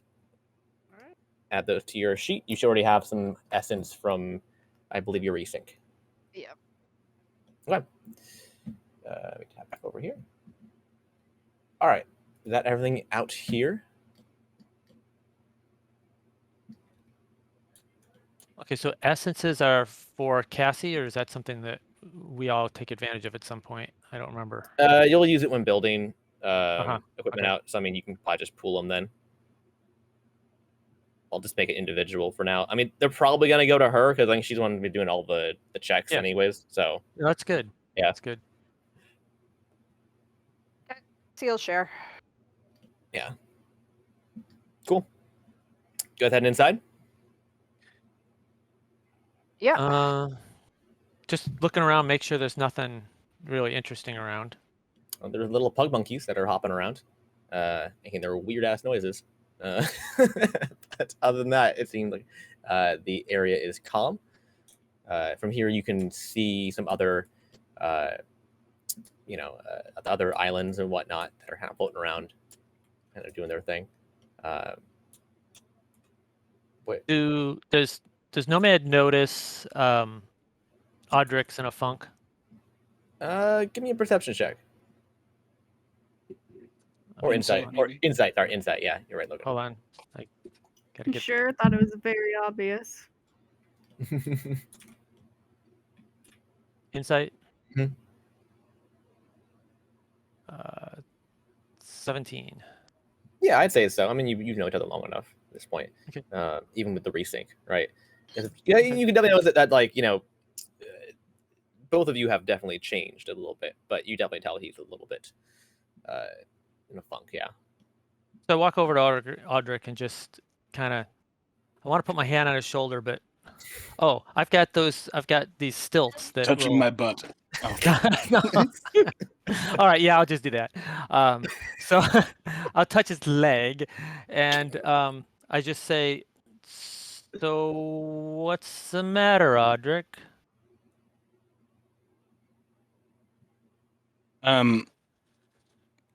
Audric shakes his head and just like he takes a bite of this chimera wing and just kind of shakes his head and looks at Nomad. And he says, "You are not the Nomad that I know. We'll talk about this later. Just I need to think." Yes, I agree. This is very strange. You are not the Audric that I knew. Yes, exactly. I feel you have changed. I feel I am changing, and I just don't know how I feel about all this. I agree. Go ahead. I want to call you my old friend. I want to see my old friend in you, but I cannot. And Yeah, Audric. Yeah, he stops talking. Okay, so I look up at him and say, well, maybe we should start from the beginning, and maybe we can still try to be friends. What do you think?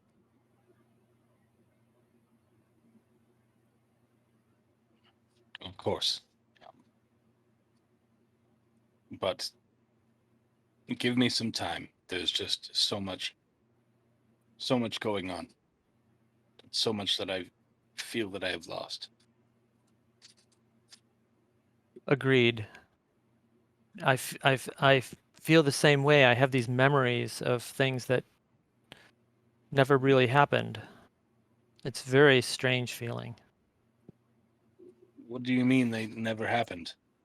Well, I guess they never happened because, or maybe they did happen, but why do I have these memories of things that I'm not what I used to be, but I am what I used to be? I'm very confused. Yes. Me too.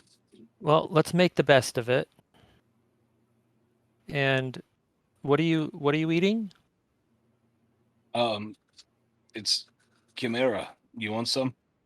And Audric, he blows out some of his fire breath and roasts this piece of chimera and hands a piece over to Nomad.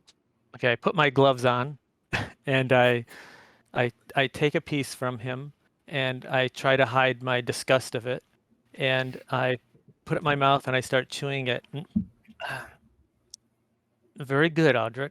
Thank you very, very much. You're welcome. And I walk away.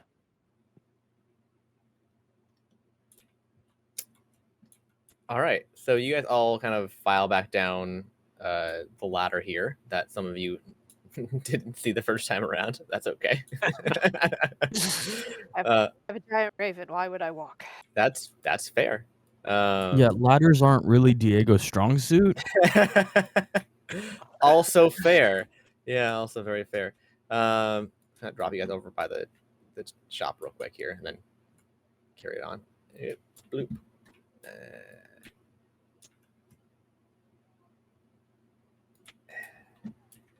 Just gotta do like a move all button or something. Yeah. A group. Yeah, just move all groups at this point in space or whatever, right? And I believe that Kathy, your bird's gonna get small again. Yeah, the bird can get small again now. Yeah. Size to regular. Okay. I really like the token that you have for the spirit weapon. Yeah, that's actually one that came in Tailspire. She had a cool like spirit weapon thing. It's cool. Yeah, it's pretty cool. I dig it. We can figure out what your actual weapon looks like if you want to at a future date, right? Like what that kind of style looks like. I don't know if it's like a giant warhammer, right? I mean, since I think spiritual weapons like can take any shape. Yeah, so that's what I mean. On the situation. Yeah, that's true. I wonder if you want to have like a go-to kind of what your style looks like, but. Oh yeah, I mean honestly, the token looks really cool. It does, yeah. Like it's just a cool representation, I think. Yeah. Okay, so it's just you guys here because it's easy. I don't have a Khirad token because they don't have like small children tokens, so it is what it is. So it's a dwarf. It's a dwarf. I think give her a beard. Yeah. Actually, do I have something in here that's like something like Nomad or something where you can just like have a. No, they all look like I don't know.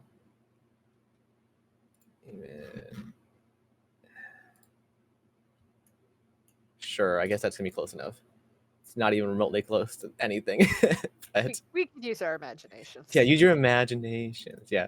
Can I like make her tiny? It's like yeah. She's so small. Oh dear. Okay, that's not gonna work. All right, whatever. I mean, clearly a darker skinned child is that what that old woman looks like, obviously. Anyways, so after defeating your quarry here, you're going to head back inside the bagel shop to the delicious smell of something strange and exotic. And Khirad pops out of the back with a tray full of bizarre-looking food that somewhat resembles bagels. And it's just, whew, just barely saved him. Man, these things do not like to be handled. It's like they have lives of their own. It's crazy. So how'd you do? How'd it go? Well, there was a portal. Oh, another one?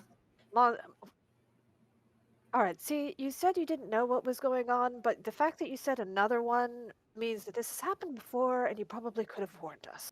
Well, okay, it's pretty random, honestly. Not this specific thing's happened before. There have been portals before, not recently, mind you. But again, things kind of pop in and out of here sometimes.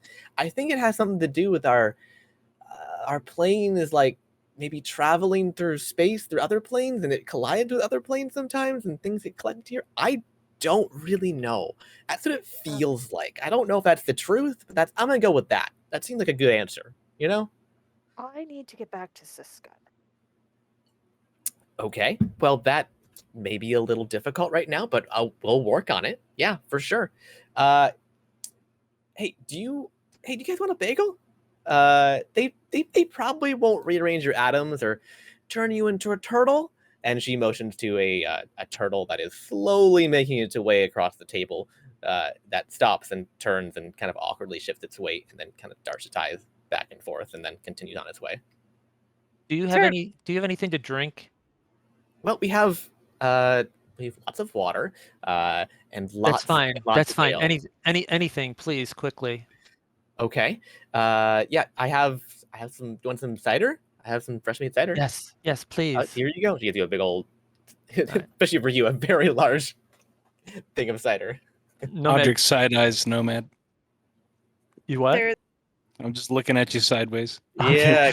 So I'm just taking a big drink of it. Yeah, not alcoholic cider, mind you, but still. So I see Audric looking at me, and I hand some to him. Would you like some, Audric? Audric looks away and takes another bite of his chimera. Okay. All right, so you were just offered some bagels, and Cassie said yes, I believe. No, Cassie is not taking any of the bagels. No? She's just kind of standing there rubbing her temples at the moment.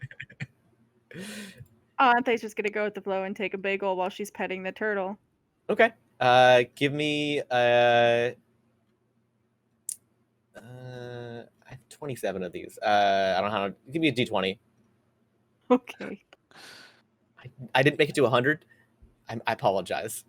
It's hard to have the 100 bagel flavors. You didn't have to tell us. We would have never known. I know. Let me do this. I think it takes a second for it to get through the animation. Mm-hmm. Yeah, I think I'm gonna get some. 16. Oh. Well, that's unfortunate. Okay. Yeah. So you take a bite of this very strange bagel that looks basically just like a giant mushroom that is cut in two and has bagel smear all over it. And it has little mushrooms on top of the big mushroom. And this is Zidavin's magic mushroom medley. It takes your mind to another realm. For 1 hour, your mind is lost in the astral sea. There you will drift as a silent viewer, observing the wonder of the astral plane. Your body, however, is in a vegetative state and sits there, mouth agape, until the mind returns from its journey. Okay. So you basically are real stoned. And you're like having a real crazy trip right now where your brain's going to the astral street and just like zooming across. It's like the undead universe. Yeah. I hope I can remember what I see. After a few minutes of this, Audric is gonna just walk over to her and try to do lay on hands. So I can touch a creature to restore any number of HP remaining in the pool, or 5 HP either cure a disease or neutralize a poison affecting the creature, and Audric is just going to give it a shot. Yeah, I'll allow it. I wouldn't call it a poison, but it's a thing you ingest that changes your state. So yeah, I'll allow it. You get yanked very aggressively back from this beautiful, lovely kind of weightlessness you had. You were just in heaven, just the bliss of just like being the air, basically, and you're yanked back into reality. Are you all right? That looked uncomfortable. I would describe it as that. However, probably a warning would have been nice. Oh yeah, so I don't actually know what my bagels do, honestly, until after you bite them. It's one of those short years bagels thing that they don't have an ability until after you've eaten them, I think. Yeah, it's weird. Sorry about that. Hopefully it wasn't super bad. Are there any bagels left? Oh, there's a whole sheet of them. Yeah. Bart would like to attempt to shove. Bart would like to attempt to walk up, grab a couple bagels, and shove it down his throat. How many bagels? Are they like normal size bagels? Yeah. Audric is watching Bart do this. Yeah, okay. Audric is watching Bart do this, and he's just going to ask, do they all do different things? Yeah, every bagel I make is unique. Yeah.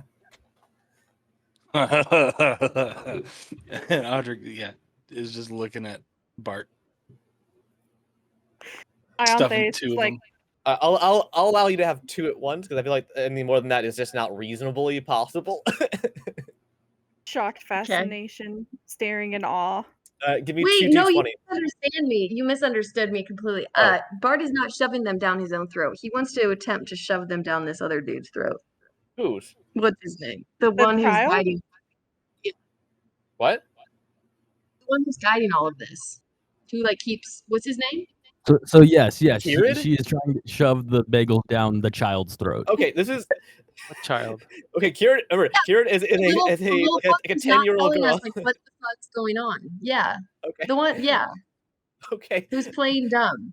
Okay, so you're gonna try and shove a bagel down Khirad's throat. Okay. Two Two bagels, one after the other. Just shove and shove. Okay. One in each hand. Just go ahead and give me an attack roll. Yeah, Audric stops laughing. Oh no. Okay, hold on. I have to reload. My D&D is like reloading or something. Actually, you don't even need to bother, to be honest. She basically just like holds her hands up and you just are completely frozen in time. And she like moves, like she like twists her ring on her left hand, and you just stop moving entirely. And she's like, well, that was just not very nice of you, to be perfectly honest. I mean, I wouldn't, if you just asked, I would have just eaten one myself. You don't need to try and be so aggressive. Jeez, Bart. And Bart just sits over his shoulder. Unless he can't, if he's completely he's stuck frozen. in time. He's frozen. Here, yeah, you're frozen in mid-movement right now. She's gonna take like 2 steps back from you and then like sit on the table, like the counter table, and then let you kind of free you from the temporal freezing. Okay. Lady Khirad. Khirad? Is that how you pronounce it? Khirad. Khirad. Lady Khirad.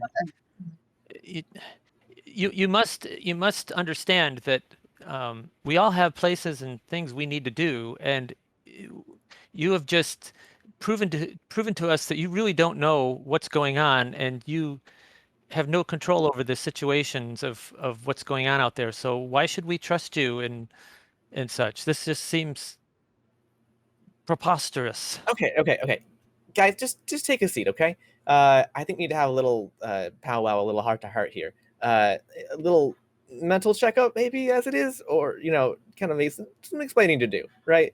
I know this has been a lot to take in, and you're probably feeling a bit adrift in the cosmos right now.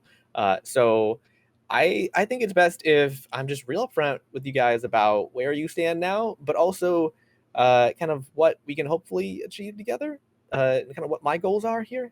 So let me just first start here by just telling you my story, and then we can kind of go from there. And then she's gonna kind of proceed to tell you all about her father Sindor and his plan to replace organics with synthetics by teaming up with Deep Echo, and how she left Mechanist to make the Omega Nexus.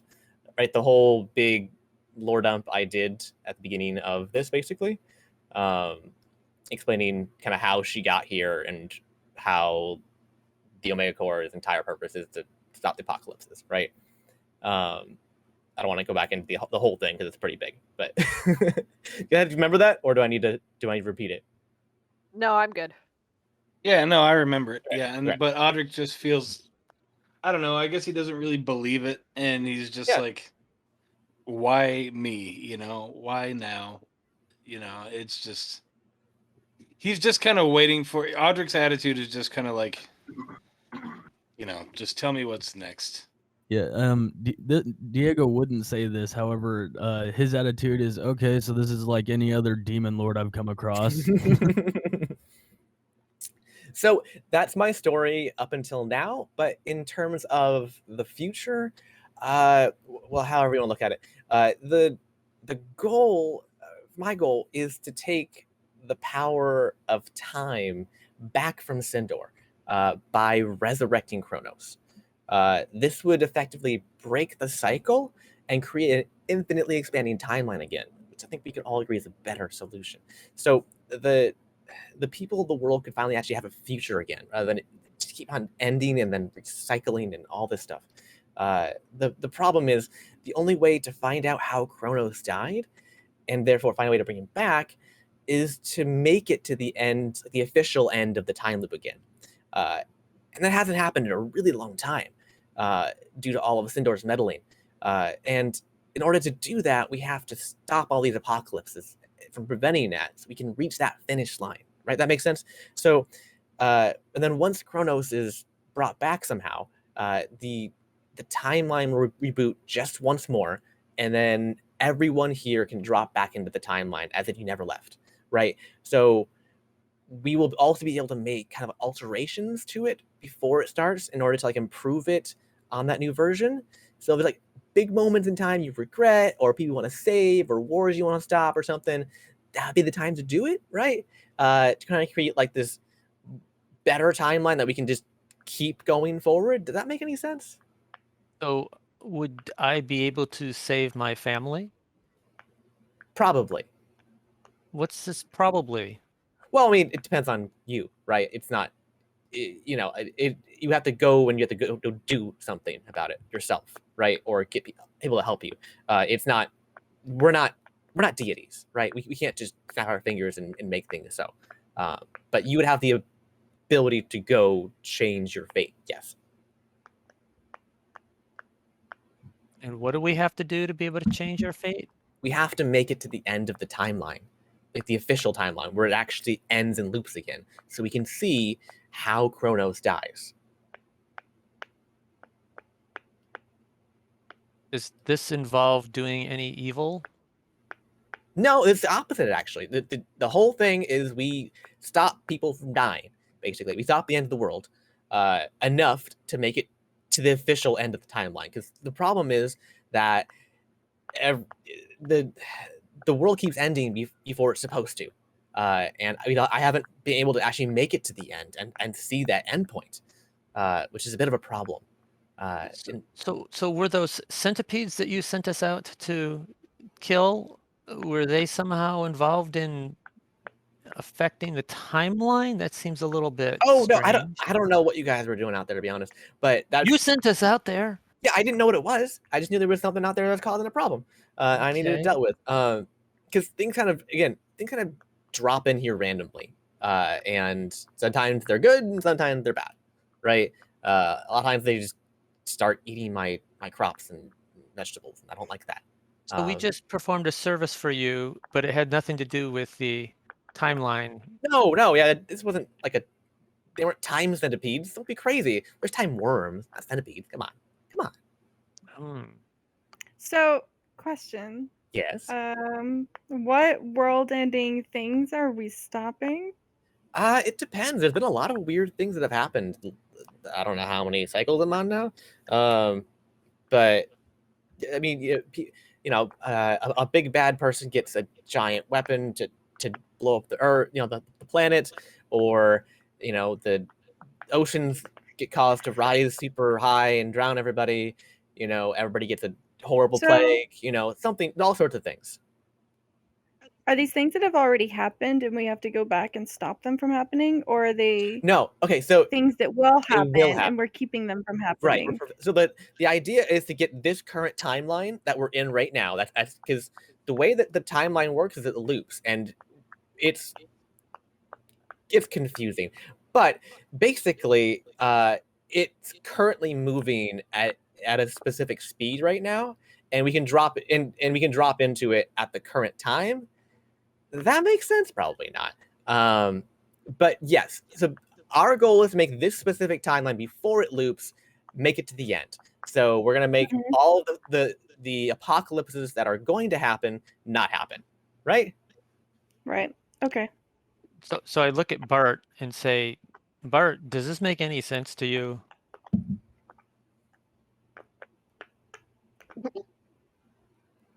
I heard a chipmunk. Yeah. So basically, you're asking us to go back into different time, like phases or places of time, and like correct things, basically. Well, it's not only back in time. That's more complicated. We're just focusing on things that are going to happen, and that I'm going to get, like, for instance, an alert about saying that there's a potentially, time-ending event about to happen. So we need to stop it, right? So we're gonna go out, or you're gonna go out. I don't leave. You're gonna go out. You're gonna stop it and come back, and then we're gonna wait for the next one, and then do it again until eventually we get to the end of the timeline, right? We're trying to make this timeline last all the way, right? That makes sense? Okay. That makes sense. So, yeah. So how do you know Yeah. when something's going to happen? I have agents that's their job, basically. What is happening outside? I hear like Party outside. fireworks or something, or Yeah. But sorry, I lost my train of thought. Oh, right. I have agents that their whole job is to study and to observe, and also I have a fair amount of experience myself in monitoring the population of the plane. So it's rather predictive. Unfortunately, we don't usually get a lot of lead time on these things because there's at any given time there's a lot of things that might be a problem, but finding the one that actually for sure might be a problem is the difficult part. Sorting through all the hundreds of things you get in constantly that might be the end of days. So you only usually get like a couple days notice in order to go try and stop it. That makes sense? Yes. Yeah. So Audric, so are we like outside? Am I standing outside on like the porch? Yeah, like, we're on the porch basically. There's no table out here, Yeah. but yeah, there's like some Okay. tables and chairs, and you guys are just kind of sitting around and talking. Okay, so yeah, Audric just pushes past her kind of and grabs a couple bagels off the tray and puts them in his like little side pouch, and says, he just kind of pushes past her and says, just tell me what's next. And he goes and sits down and just closes his eyes and lounges back and relaxes for however long he can. Okay. Hopefully you guys are feeling, okay about this. I know it's I've put quite a few people through the ringer as it is, the resync and all that stuff. It's a rough deal. I'm not gonna lie to you guys. It breaks some people entirely. It's not pleasant. Unfortunately, it's kind of the only way to break you out of the timeline officially, so that Sindor can't just kill you in the past or the next timeline or whatever. This is why we are the ones that have to be the ones that do this, is because we're the only ones that are free of his control. And that's a rarity. When you're dealing with time, especially, it's really hard to get around those kind of powers. So I'm really hoping you guys lean into this, because otherwise, I have to go find some more people, and that's just gonna be difficult. It was hard finding you guys. I mean, you guys are from different timelines and different time periods in time, and you know, I also have to find people that are targeted for elimination in the timeline already. So it's difficult. I don't get a lot of people in here. I don't get a lot of friends. So hopefully you guys are going to stick around and then help out. If you are telling us the truth, which I still do not trust you completely because you always seem to be making excuses for problems that happen. But if you are telling us the truth, I am on board. Only way it seems to be through.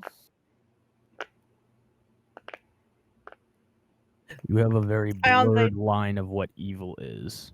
But Diego goes and sits down. And Bart just says, if one little fella can do it, then another little fellow can do it. But you suck. What?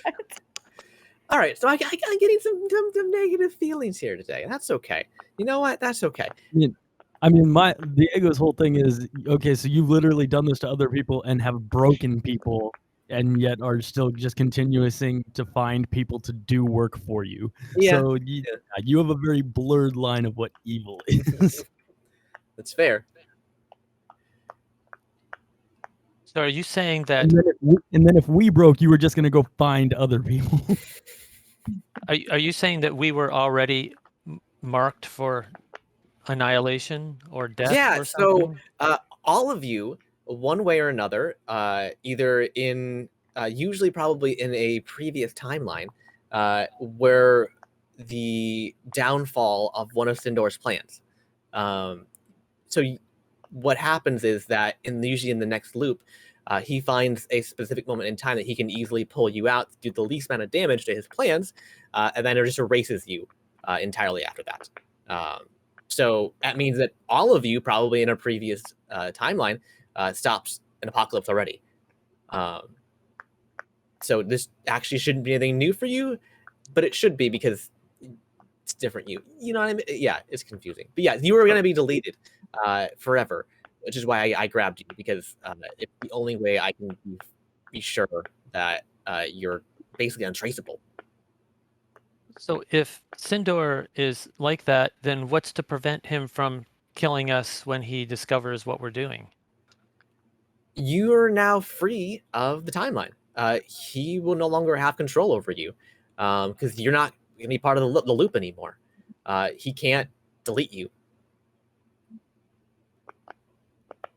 So it sounds to me like Sindor is responsible for my strange memories I have and for me going through a different loop of time and all sorts of nasty things. I mean, he's definitely responsible for a lot of bad things. I mean, especially since he's been trying to destroy the world for quite some time now. But there's also, I don't know if some of you have noticed throughout your adventuring lives here, if you've ever run into a problem where you're just getting ahead and then all of a sudden everything explodes in front of you, basically. That ever happened to any of you? Nomad looks down in his thinking. Any coconut explosions or anything right to mind, or Bart doesn't want to talk to this, but Bart just stares straight ahead. So Nomad looks up at Audric and see if he can catch his eye. Audric's looking at Nomad already. Oh, can't hear you again, Logan. I don't know what's going on with this thing. Yeah, Audric's looking at Nomad already. Yeah, so if you ever had that situation where you feel like you just can't get ahead because something stops you and things kind of go wrong last minute, that's probably his doing, to be honest. Okay. A lot of times he'll put things in people's ways to try and stop them from doing bigger things later on. And just start with simple things that you don't necessarily pinpoint down as the god of time is messing with you, right? Doesn't make it obvious, right? Tries to do simple things that don't mess too much with the rest of his plans. But yeah. Yeah. I always thought it was my own incompetence. Well, see, now you blame somebody else. Isn't that great?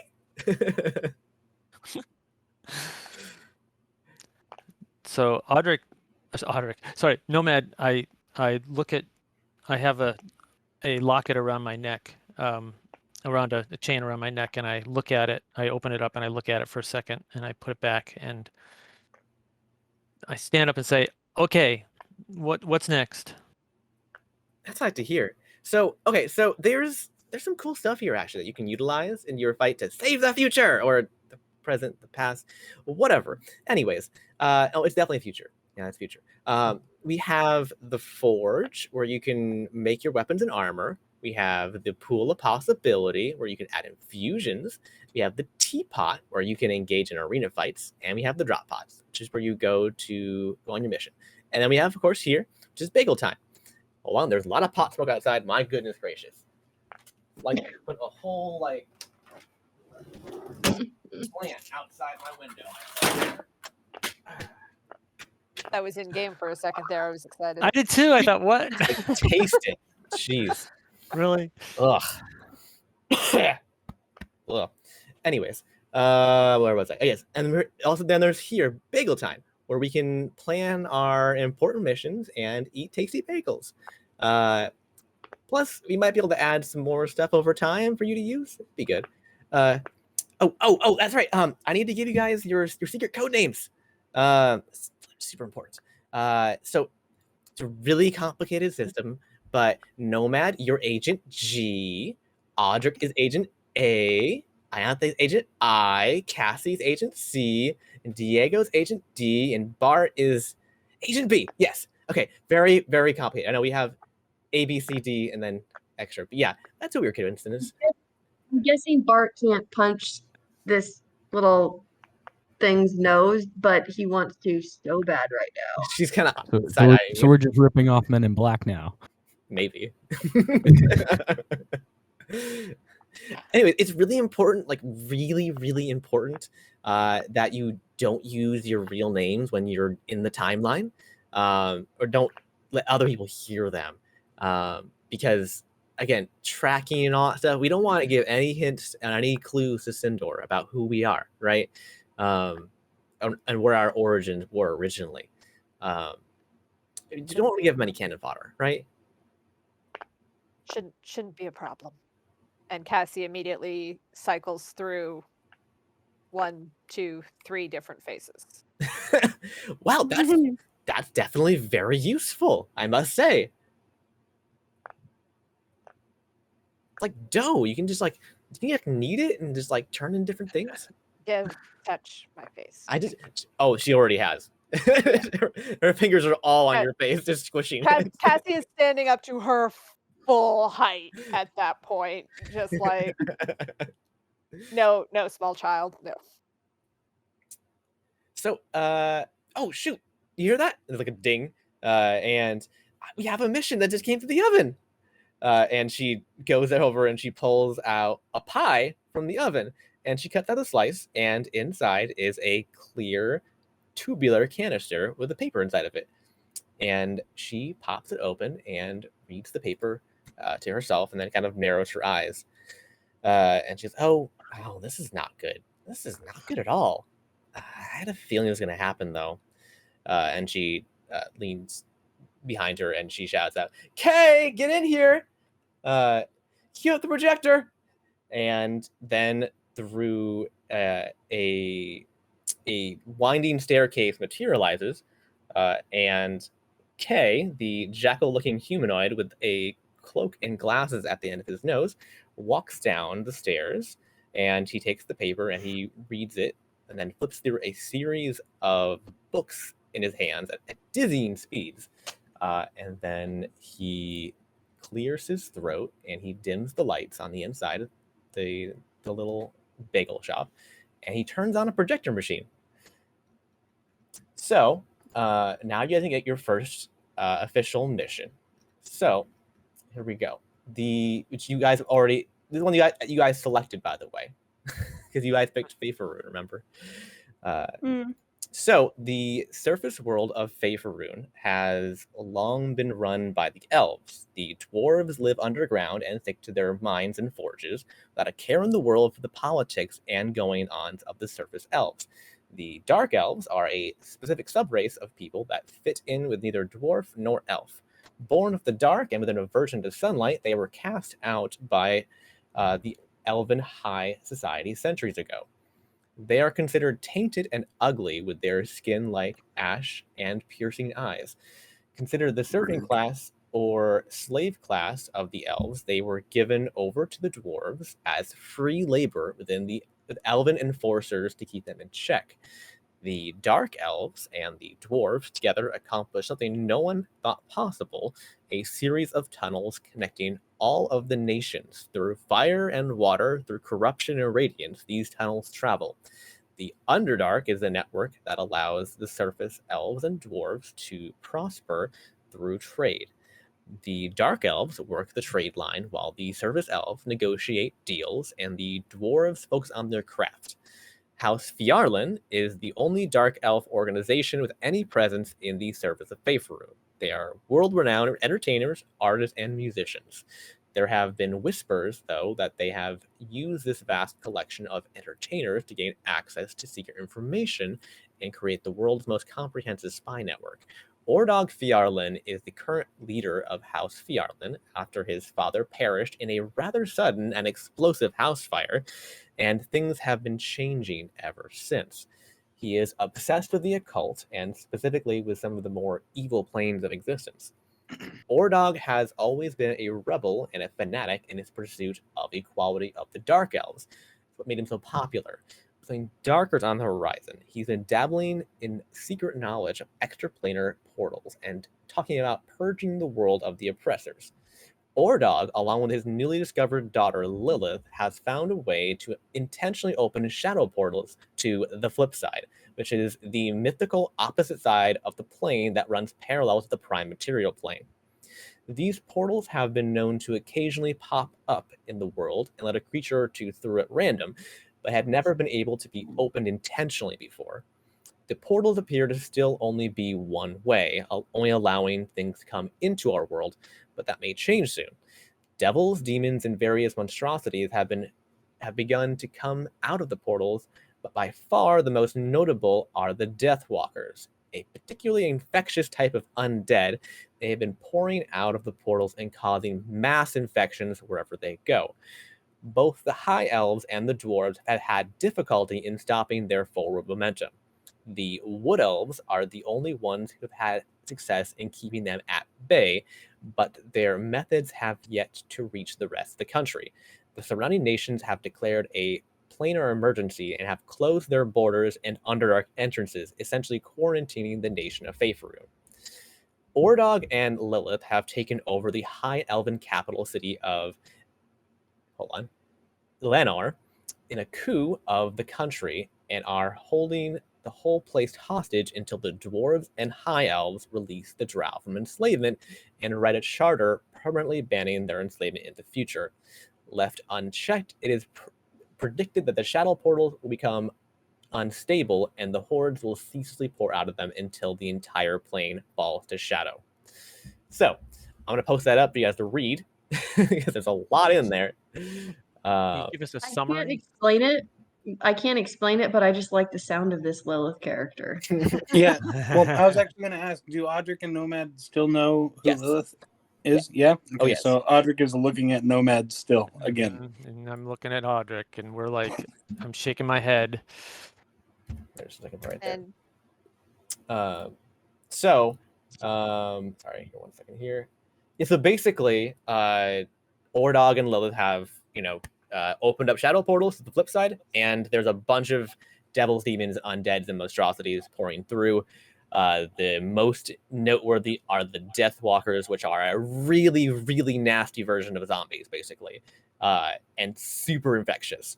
And Ordog and Lilith are continuing to open these portals until the elves and the dwarves basically, agree to give the drow back, their freedom forever. So that is you guys' first mission. From here on, you guys are kind of free to do what you want. The adventure will start after you guys sit down at the big map table in bagel time and start your discovery session. But there are other places here that she mentioned if you wish to go to those first. Wow. No, Audric is even more mad than before, and he's, just gonna go along with whatever everybody else wants to do. Yeah. So also, for those of you who don't know, Lilith was last seen by Nomad and Audric fairly recently, right before coming here, actually, as she was hit by dark crystal energy. With dark crystals being the nasty, corruptive version of dragon shards that imbue people with incredible power, but also become corrupted and basically evil. They are a product of Deep Echo, which now, knowing Deep Echo's connection to Sindor, means that they are also a product of Sindor. So basically, Sindor and Deep Echo created these crystals that have infected Lilith, one of their old adventuring party members, who has now begun opening portals to undead universes and stuff. So it's a lot happening. So Sounds like she's having a great time. just along those lines, is this a different timeline, Lilith? Because Audric and Nomad are from 2 different timelines, correct? Audric and Lilith? No. No, Audric and Nomad. Oh, well, I mean, you guys are going to rethink at this point, so you're kind of not from any timeline anymore, but also all of them. But I This mean, is the problem with time stuff, problem is with that time it stuff. never makes sense. but I mean, you guys all remember. I mean, well, Audric and Nomad, you remember Lilith, yes. Got it. Wibbly wobbly, timey wimey. Yeah. Whatever. Yes, Got but it. you Good way still to put it. you have the memory still. So, I mean, in general, the answer to the question of do I remember is going to be yes. Mhm. Okay.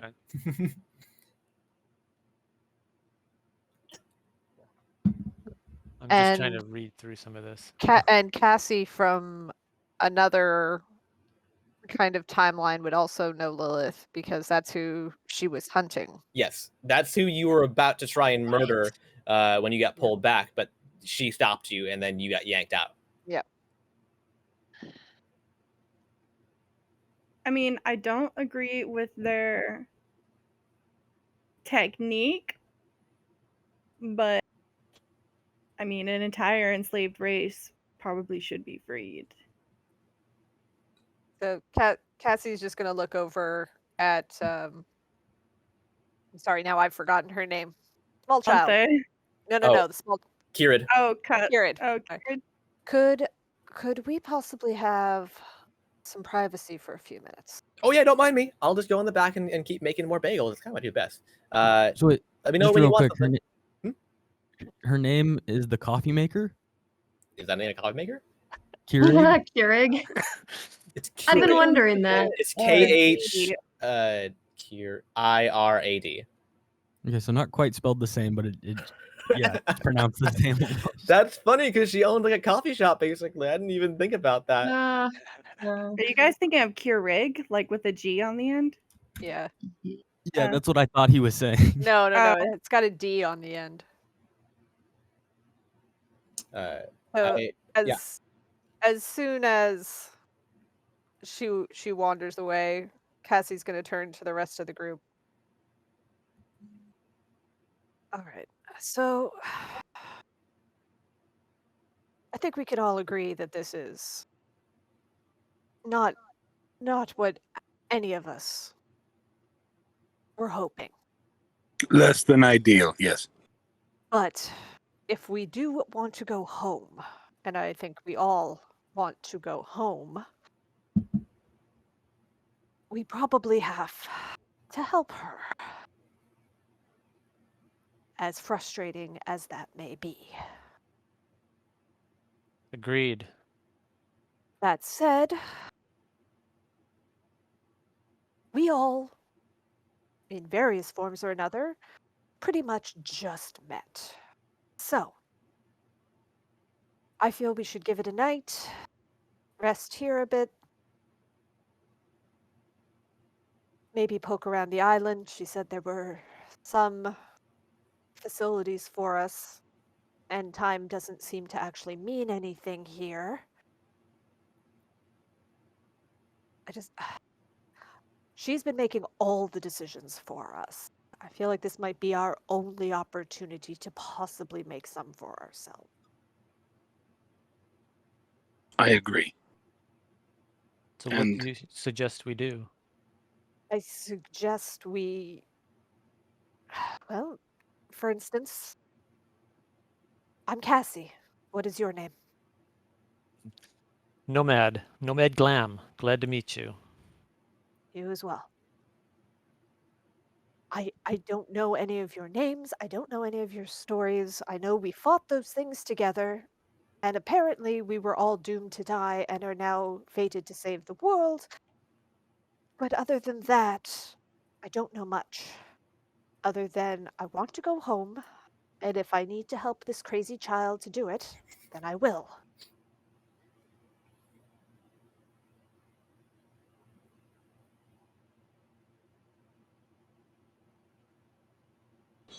Cricket. I agree. I think we don't have any choice. She keeps saying that time doesn't seem to really work right here, so I don't think we need to go rushing off anywhere immediately. We could probably ask for the night at least. If there's a forge, I wouldn't mind taking a look at that. I know a couple of tricks with some weapons and armor that I could show people. And it might give us a chance to learn each other's names at the very least before we go running off into the Lord knows what.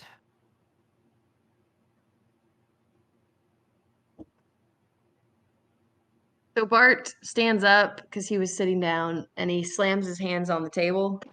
And he says, I don't like this little, and he kind of mumbles under his breath.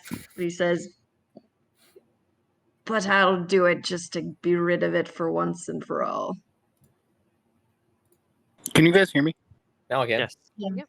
Okay, cool. Yeah, Audric stands up and he says, I think I've been feeling sorry for myself.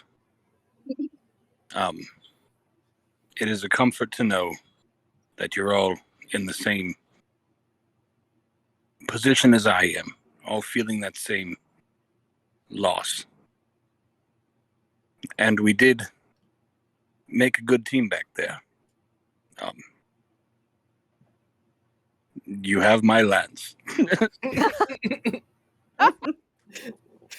And my dwarf. And my junket launcher. It's actually. I feel like we're doing a bit here, and I don't really understand. Do some of you know each other? This feels like it might be an inside joke. All right. So. Well, now you know, Audric is his face kind of twists when you ask that question. Do some of you know each other? And I look at Nomad briefly, real quick, and then look away, because that's kind of sensitive right now. Because like I do know him, but I don't, you know, and that's part of the reason I'm feeling like this. But Audric is trying to fight through that feeling, you know. Yeah. Can Cassie make a perception check? See if she catches that. Yeah.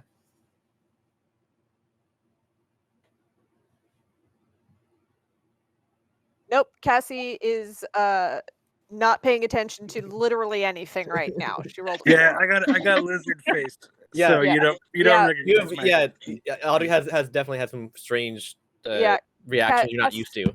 Yeah, Cassie is extremely distracted by the large weapon the dwarf is brandishing and not paying any attention to anything else at the moment. Yeah, Bart's holding this ginormous gun-looking thing that just looks like if you fire it, it's going to explode at any minute. Well, that doesn't. Okay. Yeah, the flamethrower was the closest thing Hero Forge had to what a junket launcher looks like. It's pretty close. All right.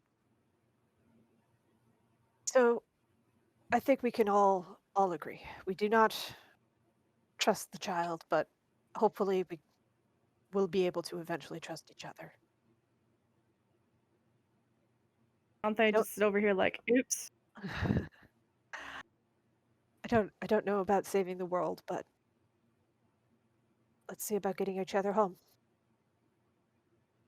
I would like that very much. Yeah, Audric nods.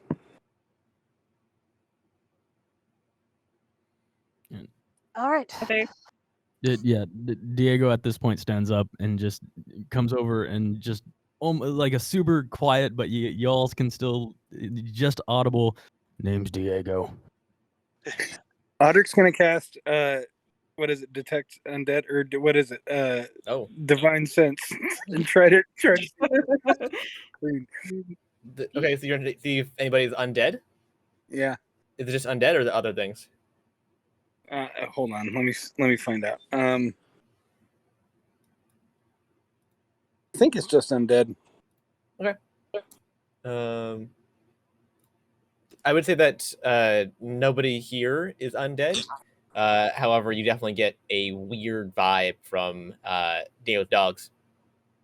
You have 2 dogs, and they have a really weird vibe about them that you wouldn't say is necessarily undead, but it's got a weird, kind of smelly kind of aura about it. That you're like, it doesn't seem right. Something's wrong here. And also, Diego himself also has a weird vibe too. That you're like, I've never seen like a person who's not undead, but that like kind of has similar characteristics in terms of their aura. Which yeah. Audric's just gonna nod at him and put out his hand to shake his hand and say, "I'm Audric."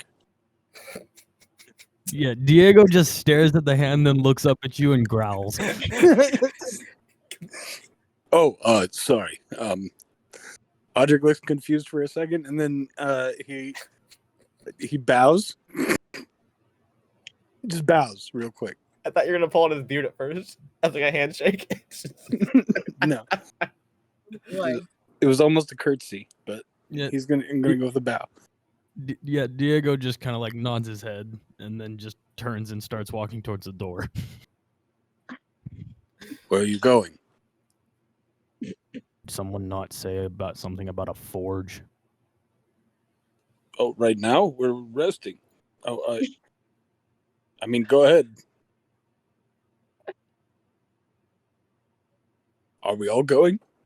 Okay, Bart's gonna eat a bagel now. He's eating his own bagel. He doesn't really give a. Yeah, the tray's still there, by the way. She left the whole tray of bagels in front of you guys, so you can have more if you want them. Actually, what he did is while he was like pissed off and sort of mumbling to himself, he just absent-mindedly started like eating one, not thinking about it. Okay, give me a d20. Okay.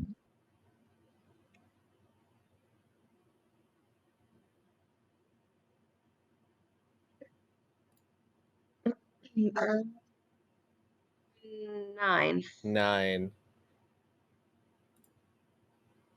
Okay. That's super random. All right, this is the finger leaking good bagel made with 11 types of leeks.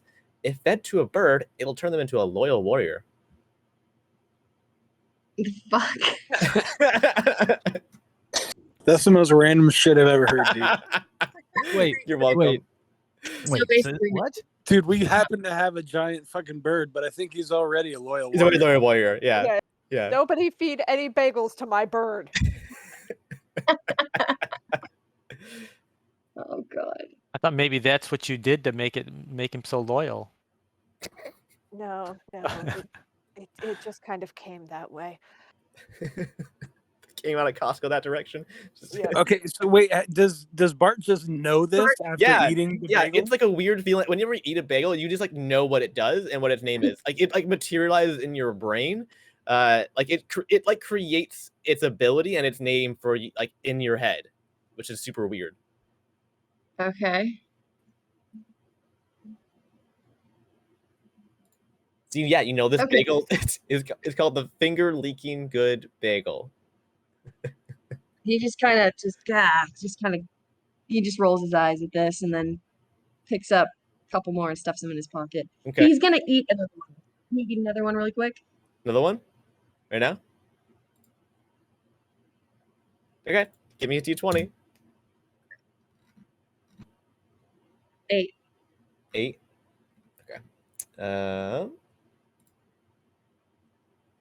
Okay, this is the salad gold bagel. A bagel that is filled with mixed salad. The first thing the consumer touches after eating this bagel is turns to gold for just a few hours. Oh, Bart runs outside and starts touching the grass. Okay. Yeah, and it's all the grass system here is all like one entity basically, because it's kind of how grass works, which is weird. And And then he touches his own beard too, his own it's the beard. first thing you touch. So Oh. yeah, Well, so wait, if I touch the beard, does that mean it'll grow gold forever, or it stops at a you already certain touched the point? grass. So all the Well, okay. so all the grass in the area is now gold. I can't change that for you in the map, but it's all gold now. All right, so he's gonna just start all he's doing now is just shaving grass and stuffing it in his bag. Shaving grass. That's what the kids are calling it these days. It only lasts for a few hours, It so does. in a few hours you're just gonna have grass in your pocket. Oh, right. Oh, shit. Well, and he knows this, so that's Yeah. fair. Yep. Oh, shit. I mean, All right, I think he would still go for it though. It's still too tempting to pass up. yeah, because he's like driven by money, so he still do it. Yeah. Would you So be I have able two to of these- shave the grass if it was gold? Yeah, I mean it's super thin. You can just like chip it off basically. Mm. Fairly soft. Yeah. Soft gold. Yeah, it's actually surprisingly soft still. It doesn't hurt to Well, naturally gold, yeah, is soft. You have to mix it with other metals. I think she meant like it's as soft as grass, like normal grass. It's pretty close. I have 2 of these bagels in my pouch, just so you know. Cool. Yeah, you can take them to go if you want. Indeed. She made a dozen, so you've Yeah. used 3. Okay, Bart wants to take another one to go. Okay. Just add it to your sheet, and I'll roll it when you use it. It's like a Cassie's going- great torture method. Oh, yeah. Oh, right. Cassie's going to turn towards Ion. Agent I. You're the only one we haven't met yet. Oh. Yeah. I'm just over here petting a turtle. I don't seem to be as down as everyone else, but that might just be my disposition. A woman of the cloth, are you? Sorry? A woman of the cloth, yes. I have clothes on. Okay. You're a priest of some sort? Oh. Thank you. I think they've been referred to. No, it's more like a cleric. Like I just heal people. Yeah. Oh, a healer. You study medicine? Yes. Fascinating. That's what I like to do. So I'm kind of all down for this whole saving people thing. I'm Cassie. I didn't catch your name.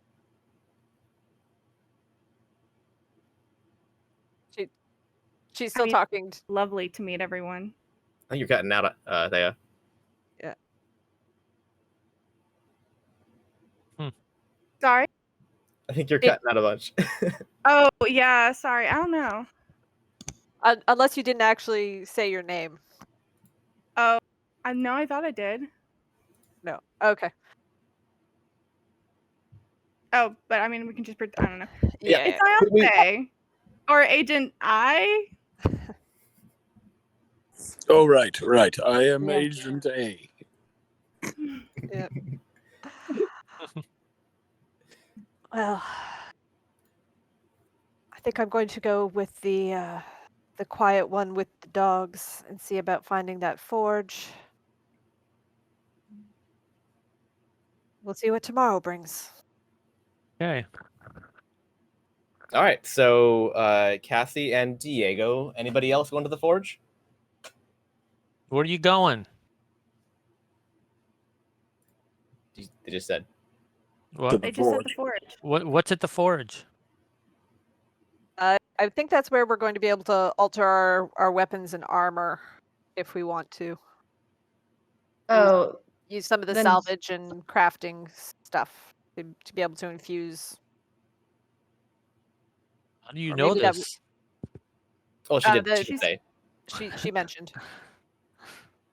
Audric's gonna stay back at the bagel shop and play some dragon chess. If anybody wants to play. How long does the gold grass last? Couple hours. Okay, I'm deciding if Bart's bag is full yet and if he's gonna go to the forge. I think he's gonna stand there for a second, like a dog that can't decide between two treats, like looking at the grass and then looking at people who are going that way. And then he finally decides to go because he wants to try to upgrade his weapons. Okay. So it's 3. What are you playing, Audric? Dragon chess. I don't know. I don't know that game. Well, I can teach you if you'd like to play. Sure. I Ianthe, guess. where are you going? I want- Sorry. Go ahead. Sorry. Ante is thinking that she wants to pet the cute cat monkeys outside. Okay. The pug monkeys? Yeah. Yeah. Yeah. Okay. Oh, I should have touched a pug monkey. Oh, my no. God. No. Yeah. Okay.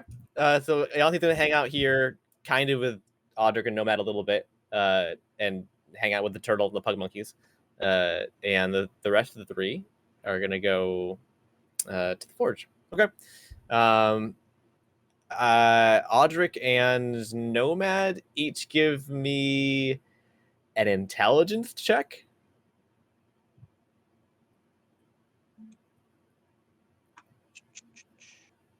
Also, say just a reminder, Audric with advantage. I gotta, Go I scoop. gotta go like right at 10 Yep. o'clock. Yep. You said who gets advantage? Audric, because he's played before. Oh, I see. I'm not sure how I do this. Oh, there we go. I need a. So I got a 4. Audric. A 14. Okay. Yeah, you're definitely trouncing him quite a bit, poor Nomad, but it's expected because he had played before. That's okay. I have no idea what I'm doing, Audric. That's all right. That's all right. You'll get there. And Audric is thinking that this version of Nomad isn't as smart as the version of Nomad he knew before, but he keeps on teaching him how to play. Okay. Oh. Okay, so they'll go into the forge. So the Forge Island is comprised exclusively of a strange triangular hut that is freakishly tall and pointy. It's made of all wood and has a few heralded shields hanging out in the front. The smell of furnaces and the sound of anvils emanates out from the surprisingly cozy-looking forge. I don't have a visual on the map for this yet. I'll get there eventually. Today I built the teapot arena. Inside, you see a 7-foot-tall blonde woman with braided hair who reminds you all a little bit of Cassie, honestly. This woman clearly swings a hammer for a living, though, as her arms are ginormous, and she brings her hammer down on a glowing sword she is turning over to try and smith just right. Cassandra Ironclad of House Thrashk turns to you, wiping sweat from her brow, and nods in greeting. And also an elderly half-elf man in a dirty smock and strange glasses rolls by you in a rolling chair, mumbling something excitedly to himself. He scrawls some notes on a chalkboard before waving his hand and moving the text through the air into an awaiting floating equation. He looks through his floating notes and sees the group of you and jumps, and then launches his chair over towards you, and he stops to greet you. This is Zidric Gawarin, Artificer of 1153, and Agent X. So Gawain and Tassandra are in charge of helping you craft both standard gear as well as primal gear. So I know that Cassie, you have some essence. If you want to make some of that, due to the hour right now, I would say we can decide possibly what that's going to be, but then we can get it all made up between sessions, right? Yeah. We don't need to do that right now. Yeah. But yeah, you guys can figure out. So what do you have available right now for essence? I currently have, literally just looking at it. I've got, all told, I've got 8 monstrosity essence from various creatures and 7 beast essence. Okay. Nice. So that's a decent amount overall. Yep. Probably enough that she's willing to share if anybody else wants to try to make use of them as well. So not enough to build a primal weapon. Those cost a lot of essence. But you could get some armor out of that probably. Should be good. Yeah, she's more currently Cassie is more thinking about trying to improve her armor slightly. Mm-hmm. So the salvaging and imbuement rules are pinned in Discord under the official handout section. There's quite a few rules that comes with that. So you want to look that over. And you'll have to figure out who's going to be getting the bonuses and whatnot. Yeah. So and meanwhile, Ianthe, you're going to be petting that turtle and then going over to these pug monkey things. And they make very weird noises when they're, you think, probably happy. It's like if a cat purred but sounded like a toad. So that's lovely. Yeah. Anything in particular you want to do with these things? They're oddly affectionate. They have like horns all over their body and like a weird tail thing that kind of just like kind of looks like bone, maybe. I mean, she just wants to like chill and like hang out with the animals. Yeah. Okay. Can you talk to animals? You can't, can you? And I don't think so. Okay. You're not a druid. That's right. No. Yeah. Okay. Yeah. And yeah, you get a little bit of a collection going. You got like 3 of them probably. I'm just gonna get you 3 of these guys over here. Building my secret army. Yep. Yeah. Little pug monkeys. You want to? They don't have names like species. Oh, names she's definitely naming them. Oh no! Oh, she's like individually naming them. Okay. This is Tom. This is Perry. This is Queen Tiffany III. Fantastic. All right. And that's where I think we'll leave it for now. With you, we have one of you petting some pug monkeys and 2 of you engaging in some chess, and 3 of you have gone over to the forge to kind of see the situation there. So we'll come and back. One of those 3 is going to be very prepared to feed a cow in a couple hours. Indeed. Yeah, so we'll come back next time to see what else there is. Also remember there next time there is also the pool of possibility and the teapot. The teapot, I can show you my Oh my god. It's a giant teapot. That's the best I could do with non-roundable surfaces, so it's square. Sorry. Also, just because we just flew by it, I like how we just left the roof on fire. Like I know, that like is true. I see that they're like braziers, but I could definitely tell that was supposed to just be the roof on fire. I think you mean braziers. Braziers, not braziers. I pronounce it as braziers in my head. Is the roof covered in braziers?